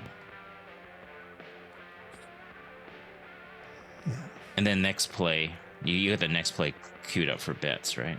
He was hot. Yeah, actually, this replay here, we can skip the replay. So this one here is, A running play where Betts was trying to rip someone's head off. I don't know if he was ripping the guy's head off. No. McAllister should do up his helmet better. Yeah. That's twice his helmet's come off. 2 different ways of contacting him. His helmet should be done up better.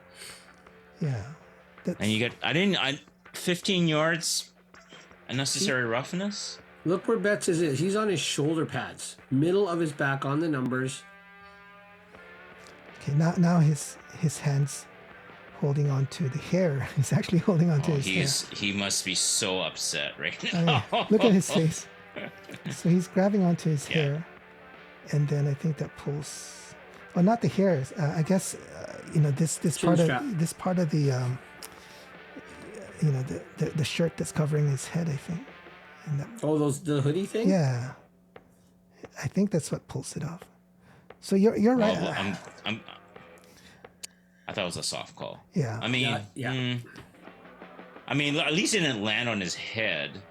The head with the helmet off. That would have been very hurtful. Yeah. But he's trying to. This is the kind of the intensity that you want, right? Roland? Exactly. So this is good and bad. Bad that we got the penalty, unnecessary roughness, but good in the sense that this is showing intensity. This is the type, and when you're showing intensity, you're sometimes kind of on the edge, right? So I liked it. I think it was a wrong call, but I liked it. It was a very wrong call. Ladies and gentlemen, Roland in person is actually a very gentle man. Just in football, he morphs into some big bully. I like it. I gotta get my aggression out somehow. Yes, that's right. So anyway, then next play, same drive. So they're pretty close now. This I think was a bad call. Oh. So. Another bad call. Yeah, that's a pick. Total pick. Yeah. So I think this was Rugamba right here. Yep. Mm-hmm. He was covering the intended receiver here. and he gets hit by that receiver, and that's what springs that guy for a touchdown, and it wasn't called. Did you hear what TSN said on that play? Yeah, they That it's all the traffic that caused Rugamba to run into that defender. That's right. And I'm Or like, the "You kidding Lions, me?" the Lions DB pushed the receiver, Yeah. which Yeah. got pushed They're into saying- to They're Rugamba. saying this guy Because pushed him. that's the point of that play. The object of that play is to make so much traffic. No, that is almost no different than a tourist block or blindside block. Because I mean, he shouldered him right Nice. square in the chest. That's not a rub. That's not a pick. That's a block. Yeah, Yeah, that's just a bad call. it is a bad call. Yeah.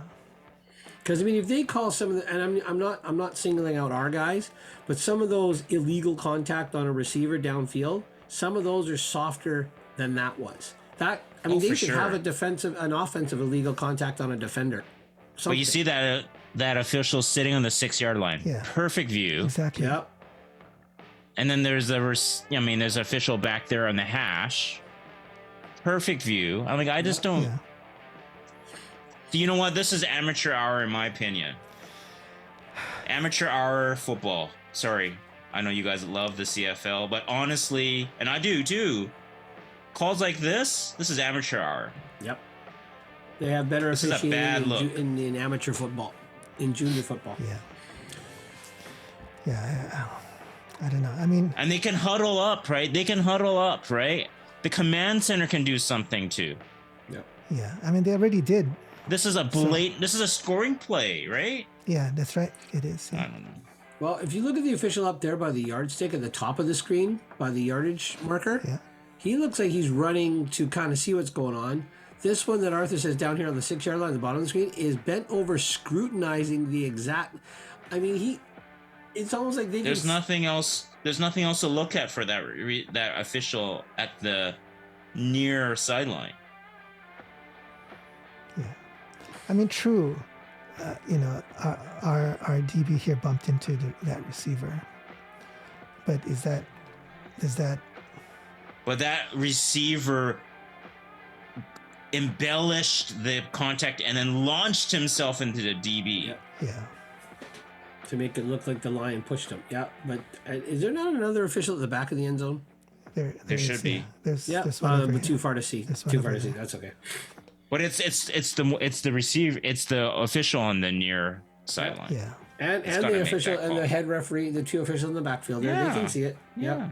Yeah, it's pretty obvious. 8 eyes. Yeah.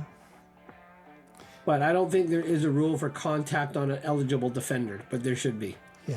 This. Well, it's a pick play. Yeah, I don't know. It's a pick I play. don't know They'll which call it. who's They'll Would they this call coach. would they call that interference? illegal. I Yeah, mean, it's illegal just contact, pass. yeah. Illegal Illegal contact. contact. Yeah. But this guy came running. I don't know what coach this is, but he came running to talk to the ref right away. That looks like Benny. If it's in orange, that's Benny or RP.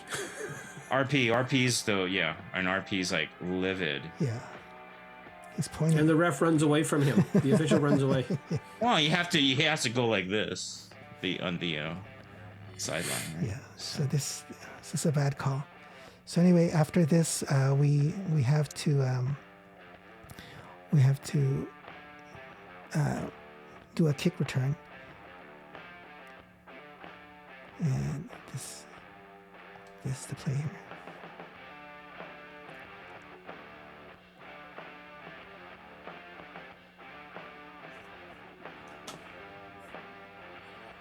T-Dub, look at you go.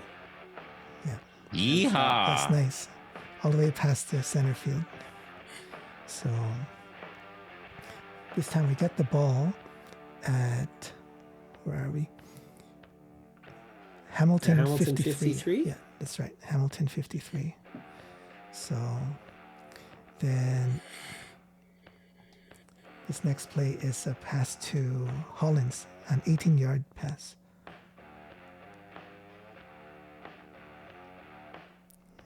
So that was nice. And then after that, it was 16 yards to Whitehead.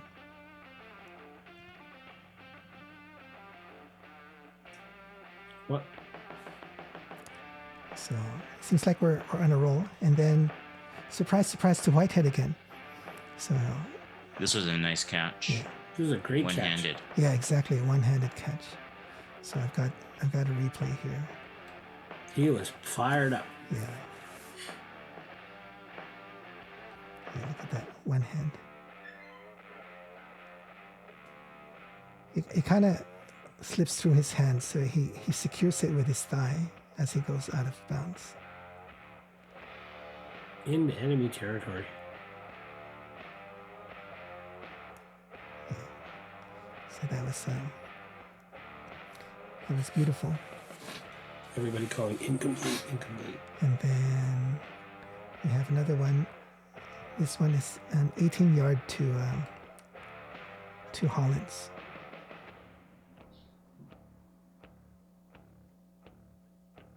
Yeah. So you notice a lot of these passes now are Holland's, Whitehead, Katoy.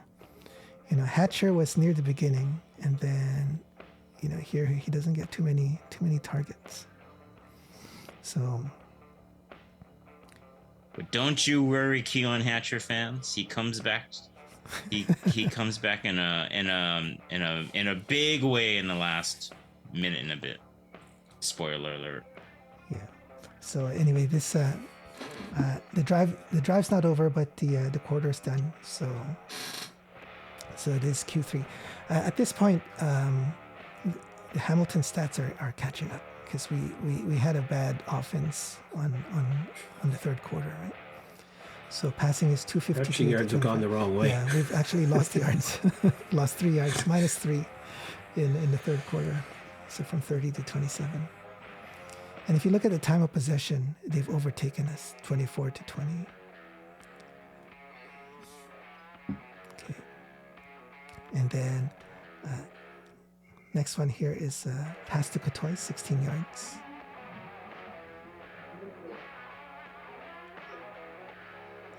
So beautiful, down to the 5-yard line. I've got a replay here from Adam's point of view. So, do you think he had other options as well in terms of receivers? Hardy went out to the flat. I don't think anyone took him. But Katoy's open for the first down, so you take it. Yeah. So you'll see if you back it a little, Hardy went around the tackle to flare out. Oh yeah, on the right side. Okay. Yeah. There he goes. Yep. And I don't know if there's anyone. Maybe he influenced the guy who was following Katoy. I can't tell because it's on the right hand of the screen. Yeah. But I think Hardy was an option. Everyone else is. I mean, I think that's Hatcher and the flat on the left. Over here. Everyone else is fairly covered. Or this is White. And everyone else is fairly Whitehead, I covered. think. Is that Whitehead? Okay. So. Okay. So anyway, beautiful. 5 yards, and then next play. Yeah, there's Hardy. Yeah, that's right. That was Hardy there. Mm-hmm. Next play was to Holland's, but it was incomplete. Yes, it was incomplete. Well, you don't have the play, but it was like massive amount of PI, but not called. Holland was livid. Much more contact there. Much more on that one than what Sales got called for on Tim White. Oh yeah, it was ridiculous. And then after this touchdown, we saw how emotional Hollins was on the sideline, right? Did you guys see that? Oh, and he is still pretty hot. And what did the TSN guy say? Oh, so unprofessional. Like he's got to learn to control where he. I'm like, are you kidding? He just. But anyway, they got TSN's got to learn to be less biased. Yeah, I didn't. Some guys. Yeah, I didn't hear that, but yeah, no, there's no way. So anyway, so that was a touchdown, and then we kick it off, and then Hamilton gets the ball. They drive it down, but during that drive, Betts gets his another sack, and I wanted to show this because he's now tied with this sack. He's now tied for the most number of sacks by a Canadian.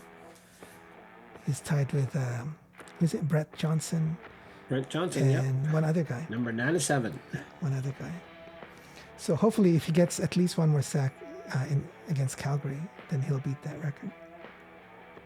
Oh, he's going for it for sure. Yeah. Well, I mean, I'd like Free to see a agent in the multi-sack summer, performance. or free agent in the spring. See what happens. yeah. Okay. And then, so they get a field goal, and then we get the ball back. So there's our drive. I wanted to show you a 23-yard to Hatcher. So, nice. Ooh. Was there a flag on that? Oh, there was. Yes. Yeah, there was. I mean, it was pretty obvious. It was pretty obvious. So, So were a lot of other calls during the game too. yeah. Well, that one is like he's out Yeah, of bounds, he's out of bounds and then still like gets hit. he gets hit, and it's like, Yeah. Well, you know, those amateur hour officials could say, well, 30 initiated his motion to make the contact inbound. So once the contact was made, you know, there's nothing 30 could do about it. actually, it was another tie cat that pushed him out, and he let off, and this guy came in after that. Yeah. So, yeah, this was, yeah. Yeah. But But yeah, isn't I it hear the same you. official that missed the pick? He's on the same side of the field. I'm just saying. Yeah. Well, I missed the fumble. The fumble. Yeah. So, and then Yeah. later on in this drive,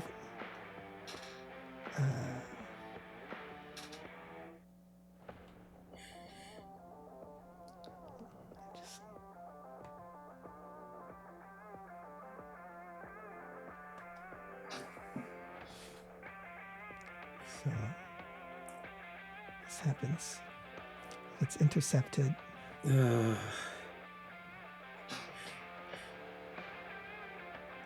There's the block. Yeah.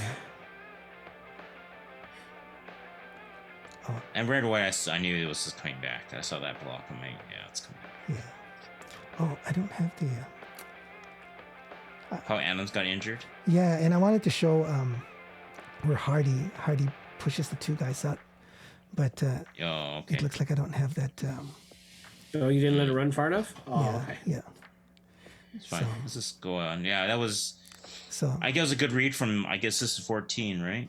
He was he read Vernon's. I mean, Vernon didn't. It kind of telegraphed that pass, and he peeled off his guy and came back. yeah, Right, look at him racing back. yeah. I think Hatcher's guy was beat, but Yes. Yeah. this guy came back. Yeah. It's a little bit underthrown though. You see, it's a little bit behind Hatcher. Yeah. If it was on, If it's a if little he bit led him into the further, cone, yeah. then that guy might not have reached it too. But Adams tried to tackle him and got hurt. And then we don't have the footage, but they run all the way back to like our 30-yard line or 40, yeah, somewhere there. And Hardy tackles him by pushing another Hamilton guy into him. So that was nice. Very smart. Yeah. All right. So then with that drive, they're able to score another field goal. Beautiful. And then we get the ball back with, let's see, 54 seconds left. So now he's out of the game. This is Evans. I wanted to show you just these quick hits from Evans. So quick hit to Hatcher there, and you know Hatcher has another 3 yards to go, and he fights for those 3 yards to get the first down. That to me is signs of that hunger, right? That desire to win. He could have gone down before the first down and say, okay, we'll get the first down on second down, but no, he said no, we're going to get this first down here. I noticed in this series, Yeah. McInnes is in, and I think Lucky. I don't know if Lucky is in or not. Oh, I think McInnes was in. oh really? Okay. And I'm wondering if Lucky is in here. Where's McInnes? Yeah, like you'll see at the end of the play, you'll see 18 kind of emerge. Oh yeah, it is. Yeah. Yep. So I'm wondering if they took Lucky out of this. Maybe he's banged up or something. I don't know, but yeah, I was noticing. Is he even on the field? Yeah, that's a Maybe they want some more height. good catch. Yeah, I mean, it doesn't look like there's a Lucky in there. Yeah, 6 receivers with Hardy, yeah, you're right. or 5 receivers. 5 receivers with Hardy. Yeah. And then next play goes back to Hatcher again. Again for 11 yards. So he could have passed it to Hardy. Hardy would have got it too. yeah, that's right. But I guess Hardy's wide open. yeah, Hatcher's closer to the first down marker. Oh yeah. Yeah, I don't know why the yellow line is here. It should be here. So anyway, that was the first down. so then. Well, the blue line's off too. Yeah. I don't know. So next play again. These are quick outs, right? This one goes to Hollins for exactly 10 yards. And then here, I think... Got out of bounds, which is good. Stop the clock. Yeah. This one... Toy, Hatcher. Yeah, this one was, I think, 9 yards, but Couture was called for holding. So we actually... on the subsequent run play, right? Not on this play. Oh, not on this one. Yeah, the next play. Okay. They did a run play to set up for the field goal, Okay. and then they got burned on that. Okay, so I don't have that play. Holding. I don't have that play. So now we have 14 seconds. So left. now it's 1st and 20. Yeah, 1st and 20 after the holding call. Yeah. 4 seconds. So Deja I vu, know, baby. Deja vu. Hatcher gets it, goes down, gets tagged. Clock shows 0, but it's actually 1 second. So Yeah, McInnes is down there. TSN shows you with the play clock there. So he goes down with 2 seconds left, and he gets tagged with 1 second. So yeah, deja vu. The last play of the first half. We kick a field goal with 0 seconds left, I guess, and then here same thing, second half. So there's the game-winning field goal. I don't understand why they put 4 guys back here. I would. So they can quick kick it out. If it's a missed field goal, don't give up the point. Yeah. Kick it out. They'll give it the point. Play for overtime. Yeah, but with those 4 people, there's no way they can block the kick. Wouldn't you try to go for a block? Well, they're not trying to block the field goal, I guess. No, because technically Sean White could just purposely go for the rouge, not even try to get it through the upright. Just boot it as hard as you can out of that end zone. Yeah, because this is a 48-yard field goal, so the angle is going to be quite low. So you could jump up and possibly block the kick, right? So, but they decided not to do that. So, see, the angle's pretty low. Guy got through too. Yeah. So those 4 guys were basically out of the play, right? So I don't know. That's the call they made. I'm not sure I would have made that call. So Also, if it falls short, you got 4 guys back there that are all ball carriers. Maybe they pick it up and run it back out. yeah. So anyway, yeah, that's the game.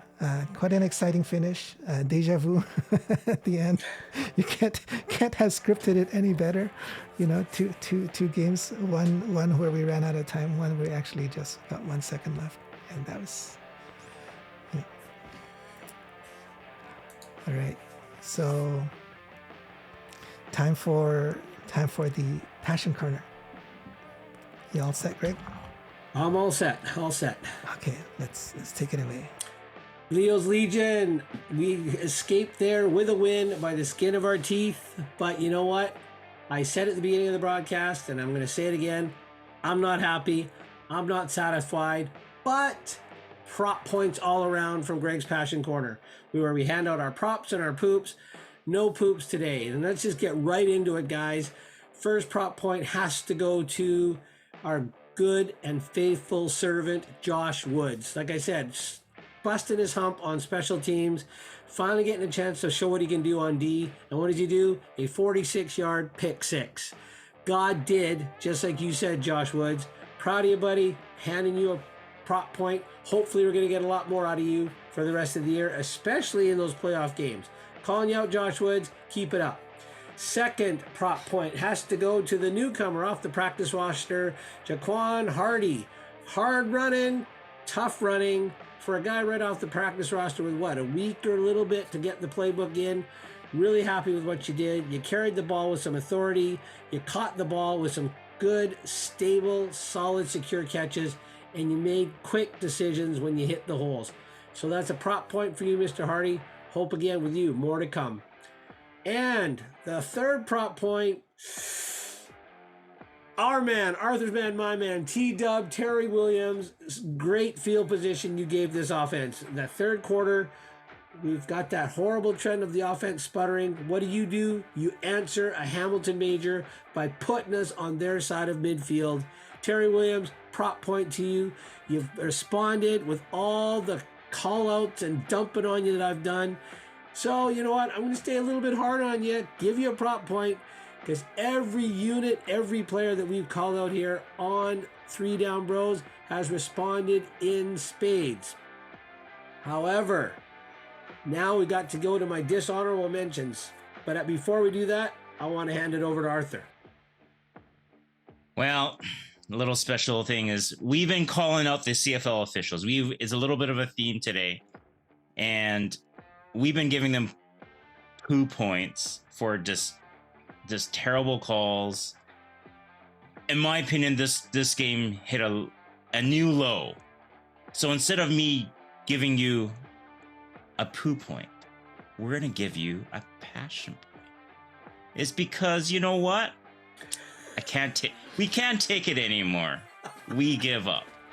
So you guys are doing a great job calling penalties against the Lions. And then the non-calls. So you know what? We're giving you a passion point. So you guys keep it up, because you know we're okay with these calls happening in the regular season. I mentioned this so many times, as long as we get the calls in the playoffs. So passion point for you referees, because you know what? You're making this game look amateurish. So props to you. And yeah, I think I do have another poo point. I was texting with Roland all game long, and I'm like, are we gonna keep marching Vernon Adams out on the field in this kind of mean-nothing game? Because I think Winnipeg's in a clinch one of those last 2 games. So I'm like, he's gonna get injured. Rick Campbell, what are you doing? So a poo point goes to Rick Campbell. Sorry, Rick. What the heck? He's gonna get injured. He took so much punishment. 3 sacks in the first quarter, but he got roughed up. And he's taking punishment. And without a running game, we need our quarterback to spearhead our offense, or else we have no chance. So he's our meal ticket for this year. What are you doing? I'm out. Greg, back to you on dishonorable mentions. Wow, Arthur, that generosity, handing the officials of the Canadian Football League a prop point for the effort that it takes to look so bad. It takes effort to be amateurish. So good on you, Arthur. Hopefully they'll rebound like the people we've handed prop points to. I don't know. But hey, as we said, honorable and dishonorable mention. I want to give an honorable mention to the guy that won the game. Like they said, Sean White was the icing on the cake. Vernon was the guy that baked the cake. But Sean White, you came through when we needed you, outdoors in a wind-swirling stadium in kind of crappy weather. But hey, a walk-off field goal by a great kicker. Thank you for your steady, consistent field goal kicking, and we couldn't have done it without you guys. Marcus Sales said it when they ran off the field. Best kicker in the league right now, and honorable mention to you. Dishonorable mention, I don't know if I want to hand out any more poo points to the O-line. You're the only unit that has not responded to us yet. We've changed running backs 3 times. Vernon Adams, like Arthur said, takes a lot of punishment. 3 seconds or less to make a read or 2. You guys got to pick it up. I don't know how many people I talked to today saying that this O-line needs a dose of nasty. I don't know. Do we go back and get Rob Smith out of retirement? Do we bring those guys back? Chris Perez, all those guys?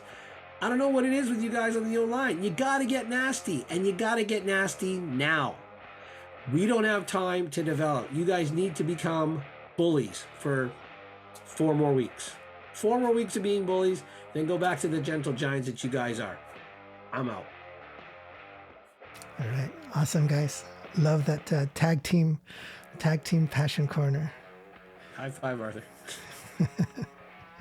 Hopefully the message will get to the refs and this reverse psychology thing is going to work on them. Oh, I think Arthur was genuine in being generous, handing out it takes effort to be bad. I was. And I remember one story is I was like texting Roland. I was like, Dane Evans is coming into the game. I'm like, Roland, I knew this because I'm happy they played VA too long. Even Hamilton switched quarterbacks. Yes. And a game they really needed. They switched quarterbacks. I'm like, what are we doing? And then I'm like, you know what?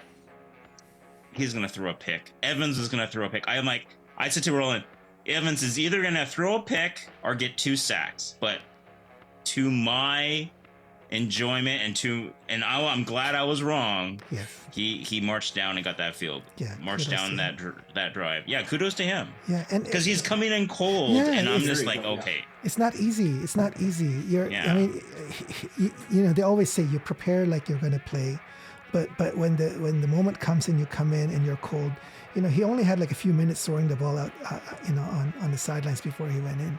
And because he's listening at the injury tent, trying to see, is it happening? Am I going in? Am I not? Yeah. And it's not like he was coming in cold to just kind of go victory formation. He's coming in cold in pressure pack. We need to win this game. Yeah. And to make all those completions. Yes, they were short, quick passes, so high percentage. But still, you got to execute. And kudos to the receivers. The receivers put it on the line. You saw all the effort in that last drive. The receivers were on point, right? So yeah, I like that. I really like that last drive. All right, on to Calgary. Thoughts and predictions. We'll start with thoughts first. So Calgary's got to win this. They're at home. Yeah, they're at home. Like you are saying, VA is going to play, right? At least start the game. VA himself today said he's going to start. Yeah. Pros and cons. If he doesn't start, if he rests this game, then the next game will be against either Calgary or Saskatchewan, whoever comes in third, right? Yeah. Having rested this game, and then we have a bye the following week. So it's almost 3 weeks of rest. Yeah. Is that good? I mean, the one thing I'm not worried, but the one thing that I'm kind of concerned about Toronto is that all these games are mean nothing games for them. And then they come in, the next game after the end of the season is the Eastern Final. Are they going to be able to ramp it all the way back up when everything's meaningless, right? So if Adams rests this game, is there a risk that he's going to come in cold? Yeah, maybe he'll have like the first couple of series, he's going to be rusty, but I think you get him as healthy as he can because he's going to need to be able to get out of the pocket and scramble. He and, needs to be mobile. Like if his knee, if he can, I mean, if they can guarantee he's not going to get touched, but this is our O-line. Yeah. Did you hear my dishonorable mention? He's going to get hit more. Yes. He's going to get sacked more. So even with like 3 seconds, 4 seconds protection, he's going to get hit. I mean, unless they just going to do dinks and dunks and short, quick passes. And then, I don't know. To me, I think it's all this last game against Calgary. It's all about keeping VA healthy. Yeah. I'd rather have rusty and healthy, but with zero risk, or versus, maybe a little bit better prepared, but maybe more banged up. Not 100%. Sorry. Yeah. Makes sense. And if you want to get Dane Evans in the offseason, let him start against Calgary. There's no pressure. It's not like is Winnipeg going to lose both of their last 2 games? I highly doubt it. I highly doubt they're going to lose one. I mean, look at the 2 opponents they're going. I mean, I think they end with Calgary, who may be motivated or not by the time that game comes around. It all depends on what happens against us and then what Saskatchewan does in the meantime. But, I mean, as much as, and I hope you hear me, Mom, as much as I'd like the Elk to win, That's a tall order. That's a very tall order. And I believe it's in Winnipeg, I think, right? So Edmonton at Winnipeg. I believe so. Saying. I believe so.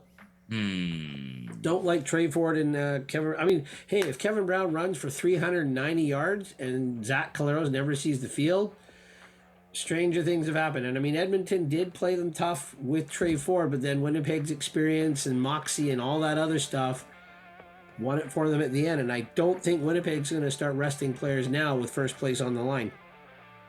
Yeah, they just need to play. Yeah, they just need to one win because BC plays its 2 games before Winnipeg even takes the field. Yep. Yeah. So, I mean, they're just going to, hey, well, yeah. There's no way. There's no way Winnipeg's going to lose 2 games. Even, we're not going to get first. So, I don't think they're preparing to win this because they want to get first. I think if they want to win, if they do win, it's to keep the fire going, to fan the fire bigger.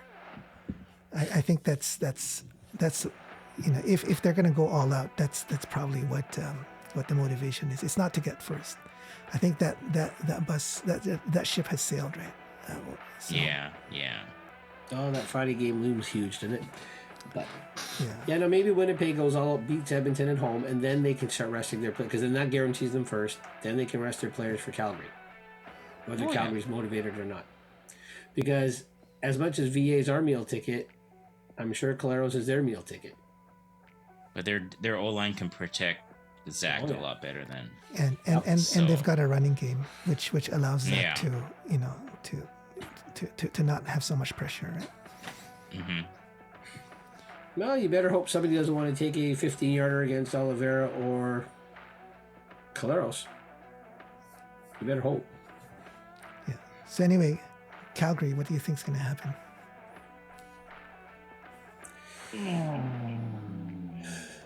What have I predicted? How many losses have I predicted so far? 3. You predicted 3 for this last 6, and you've predicted the Winnipeg loss, and you predicted an Edmonton loss. So you're 1 for 2 on your loss predictions. So for your overall prediction to come true, we need to lose up. Well, you can't. We got to lose. Yeah. Did I? Yeah, I can't remember. I mean, yeah. Yeah. I mean, oh well. What do I think? BC's playing at home. BC's handled Calgary all season long. Yeah. And for some reason, the Lions know how to beat Brad Meyer. So with Carey or without Carey, I still think BC ends up winning a close game. Now, of course, the chances are much higher if VA plays the game. Now, if it's Evans and he gets all the first team reps, that's a little story. That's another story. And then maybe that's that. Maybe Evans, maybe he can just do short, quick hits offense, and then Hardy has another week, and then maybe they keep him in. Who knows what they're gonna do? What they're gonna bring in Mizell. So my gut instinct is another narrow BC win at home because they're playing at home. Yeah. Okay. So narrow is in 3 points. Yeah, 3 points. Why not? All right. So Arthur says BC wins by 3. BC by 3. Greg? Well, I did say Dane Evans was better coming off the bench than he is starting. However, the one game he did start was on a short week in going into Winnipeg. Am I right? Well, he did start in Edmonton. Edmonton. But again, he got 300 yards. Yeah. But that was Edmonton before they made the change, whatever. But okay. Yeah. So let's say Calgary's going to be a stiffer test because they're motivated, but not quite as stiff as Winnipeg, in Winnipeg on a short week. Yeah? Don't forget that game he started going into Winnipeg, they were on redemption mode too, right? I think Hamilton's a better team than Calgary. So on the road going to Hamilton is a taller task than at home versus Calgary. Yeah. So I'm going to say Dane Evans is going to prove me wrong that he can actually start a game. It is somewhat of a mean-nothing game, but again, you want to, like Roland said, keep the fire burning. You want to keep your reps up because, again, like these players say, they got to keep trending upward towards that, and they've got to fix that third quarter. But that's going to be for another show. I'm going to predict, because I can't predict. I predicted a 5-1 run to the end, right? And I've already had my And you one. have 5. Did you predict Winnipeg to win? Yes, I did. You picked. No, I predicted us to beat Winnipeg at home. All right, there you are. So that's my. But there's the loss, so I can't afford to lose anymore. So I am going to say, and they have Jake Myers. They're able to confuse Jake. They can get under his skin and bug him. And Carey, or who's the other one? 26. Mills. They've been able to stop Brown. They've been able to hold. I mean, they somewhat held Oliveira in check until it really mattered. But they held James Butler in check. So if they can take away the Calgary run again and make them Mayer beat them with his arm. Now he's got Bagleton back. But again, the Lions D, I have yet to see them play that fast dictating D. Maybe this is the game. Maybe this is the game they abandon the bend don't break and they play the fast, hard-hitting dictation game. So I'm going to say Lions with Dane Evans 24 and Winnipeg 18. Boy. Okay. Gutsy call, Gregory. Gutsy. And Terry Williams is going to bust a return. I'm not saying Whoa! Yeah, I'm good. Terry Williams is going to have at least one big return. Oh, Okay. all right. Big, but not necessarily touchdown. Well, if it's a touchdown, it's a bonus, but I don't know. He's Okay. going to have a big return. He's going to have a big return. All right. Okay. Awesome. Roland? Well, so you guys can probably predict. I'm predicting a win. I think so. If Adams is right that he's going to start, I'm hoping that he won't stay too long. I'm hoping maybe a quarter and a half, just to kind of get into the groove of things, and then give it to Evans. Evans needs the reps because we he hasn't had too many reps, right? I think Evans can light it up. He has the potential, and I think we're gonna be. I hope this is what the coaches are thinking. We should give Hardy a few more reps, put some packages together where he can really shine, and then like what we said earlier, get some other place where the receivers are doing like an almost run play, going on the outside, the sweeps and all that. Because it's all in preparation for the finals now. Whether we win or lose, is secondary. It's preparing for the finals. But I think even in spite of that we're in preparing, I think we can beat Calgary. So I'm predicting a 10-point spread. Whoa. So Oh, love it. yeah, I'm 3, gonna 6, say and we win 10. by 10 points. By 10 points, and I'm gonna say that Betts is gonna get 2 sacks. Yeah. To break the record. So, yeah. He's tied Does right now, Adams? right? He's tied right now, yeah. Okay. Yeah. Does So Adams not get only break further- it, but set a new one. To break it with some padding. Okay. So you were saying about Adams? Does Adams get further injured in your prediction? No. I mean, I want them to pull him out after a quarter or maybe a quarter and a half.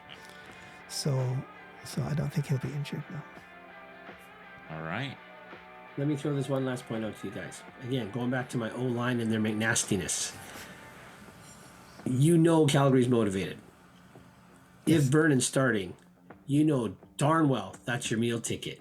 What more motivation do you need than to bully that Calgary defensive line? Yeah, definitely. I'd love to see that. Because even in this Hamilton game, we came out firing. If it weren't for those sacks, 3 sacks in the first quarter to snuff out drives, those could have been touchdowns. Yep. Right. So that's that's it right there, right? We came out strong and hard, which we've been asking them to do all year, and we saw them do that the last 4 or 5 games. But those sacks given up by the O-line, right? So. Yeah. Hopefully, they can adjust. Maybe with Hardy in the backfield, they can have a better coverage. And they need to be able to not get fooled by those stunts. where they show one line and then they switch, they pull someone back, they rush someone in. They can't be fooled by those. You know what bothers me is when we stunt, we get picked up. When the other team stunt, they walk right in. I don't know what needs to be fixed there. I mean, really, common sense. If there's somebody in front of me, oh, no longer there. Must be someone coming from somewhere else. Toronto did it to you, and everybody took a blueprint off that Toronto game. So they should have had it figured out by now, right? Yeah. Yeah. Yep. Well, let's hope. Oh, there's that hope word again. Let's hope. Yeah, lots of hope. But hope's a good thing. Hope's a good thing. Well, there's playoff football for the Lions. That's the most important thing. Exactly. Too bad it wasn't hosting the Western final, but I guess there's still a chance. Yes, I think There's still a chance. Yeah, regardless whether it's Saskatchewan or Calgary, we have a good chance of beating them. It'll be at home, so then it's in Winnipeg in winter. We need to make the right coaching decisions, the right adjustments, and Yep. and this is our last game where we can try things out to prepare for that. Exactly. Maybe some more of those creative, sweet receiver running plays. Yeah. Remember earlier in the Yeah, I season think- we saw yeah. one where they had a few of them crossing, and Adams had 3 options to go to. Even something like that, right? Would if you run that a few times, give it to a different receiver each time. Definitely. All right, so there you go, guys. It's that's our prediction. Folks, thanks for sticking with us. Let us know your thoughts and comments. We love reading your comments. We love your feedback. So for those of you who have been commenting, thank you. If you haven't already, please like and subscribe. We're already up at 55 subscribers, so we're targeting to get to 100, so we can do live stream. So 45 more. That's all we need. 45. yeah. So tell your friends and ask them to like and subscribe as well. Okay, take care, folks. We'll see you. Have a good week, and we'll see you after the Calgary game. All right, guys, have a good week. Take care, guys. Okay, take care, everyone. Bye-bye.